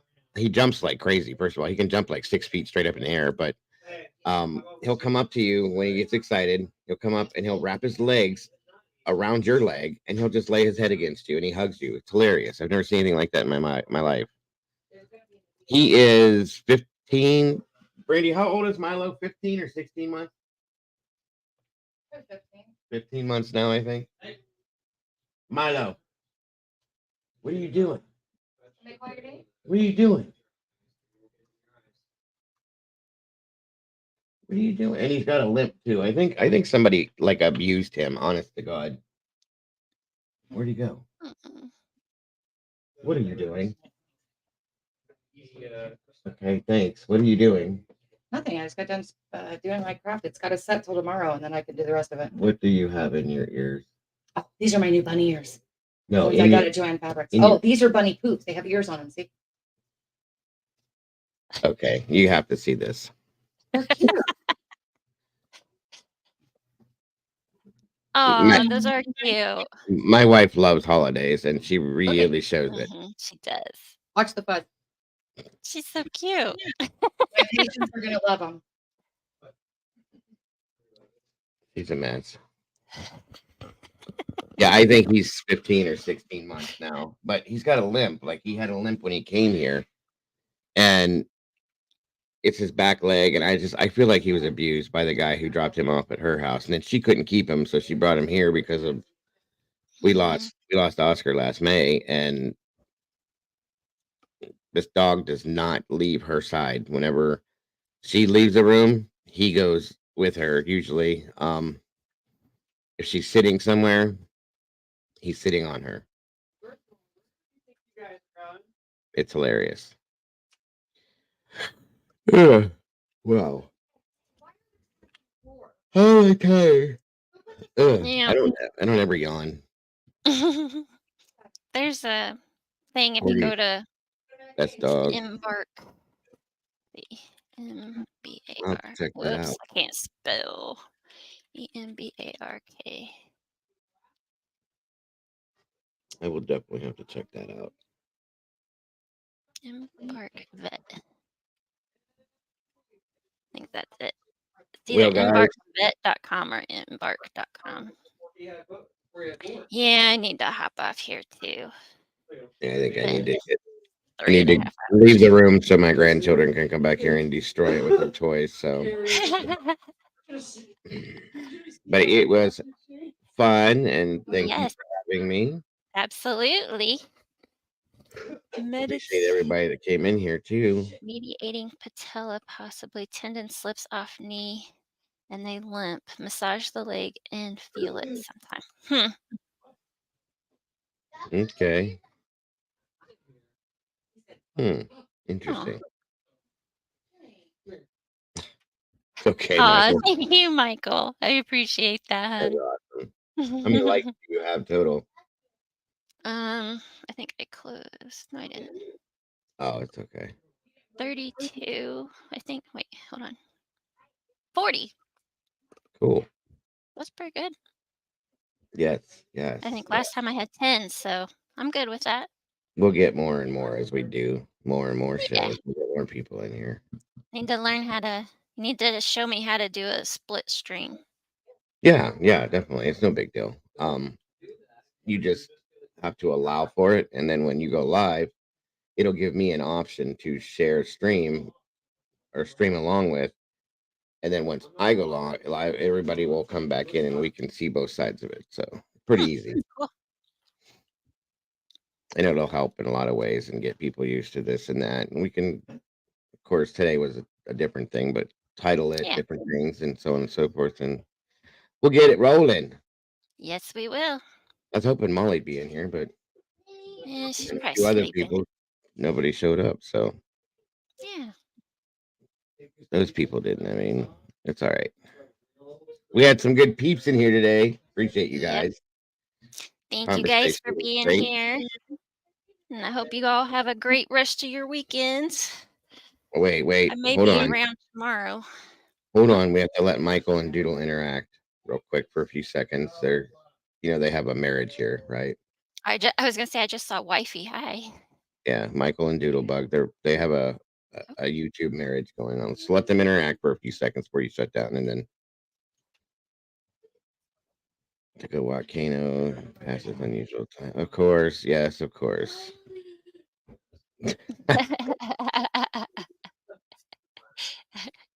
Yes, I hope you guys have an awesome rest of your Sunday. Enjoy it. Thank you, And of course, I will be here tomorrow. I'm hoping during the early hours of the afternoon, as I'm supposed to be, if everything goes right. I may be around. I know that I'm supposed to go to breakfast with my boss and then go into the store to do some admin stuff. So, but probably just a couple hours or so. Nothing outrageous. Yep. This is nice, and we're gonna make more of these guys, more and more and more. Whenever we can get Mama Bear free from her life for 5 minutes, that way Love you she too, can do her Zelda. thing. We appreciate you. Yes, Zelda, we love you too. Yeah, we can get you rolling too, and just build it up, build it up, build it up. So right now, my definite days that I work are Tuesdays, Wednesdays, and Fridays. And you always have Sundays off, right? hmm Maybe you should set a day, at least one of your lives, to do on Sundays, because I don't. And then, That's what I'm thinking. and I like that whole Sunday service with Mama Bear. I love that name. That's It'd be a cute. good. It would be fun.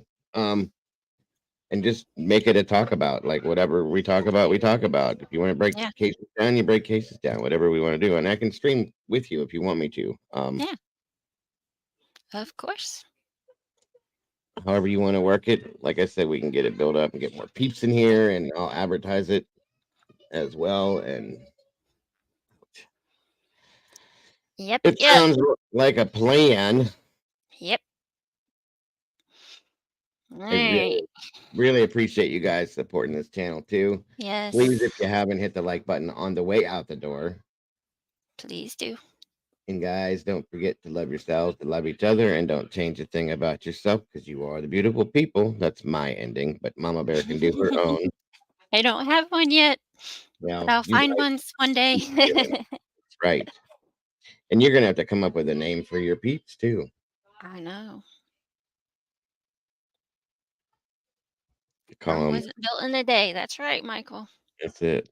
I got meatballs. Maybe you can call them Aw. chicken nuggets. I'm just kidding. Thank you, Victoria. You guys make us what we are, so don't forget Yep. that. We don't do it on our own. It all comes from you guys. All right, guys. I'm gonna get out of here. I love you guys to death. Have a wonderful day. You Again, too. Mama, thank you for having me up here. I You're appreciate welcome. you very much. And I will talk to you very soon. Yep. All right, guys. Bye. And I'll see you soon. Bye now. Bye bye. Keep pushing the button. I remember those days.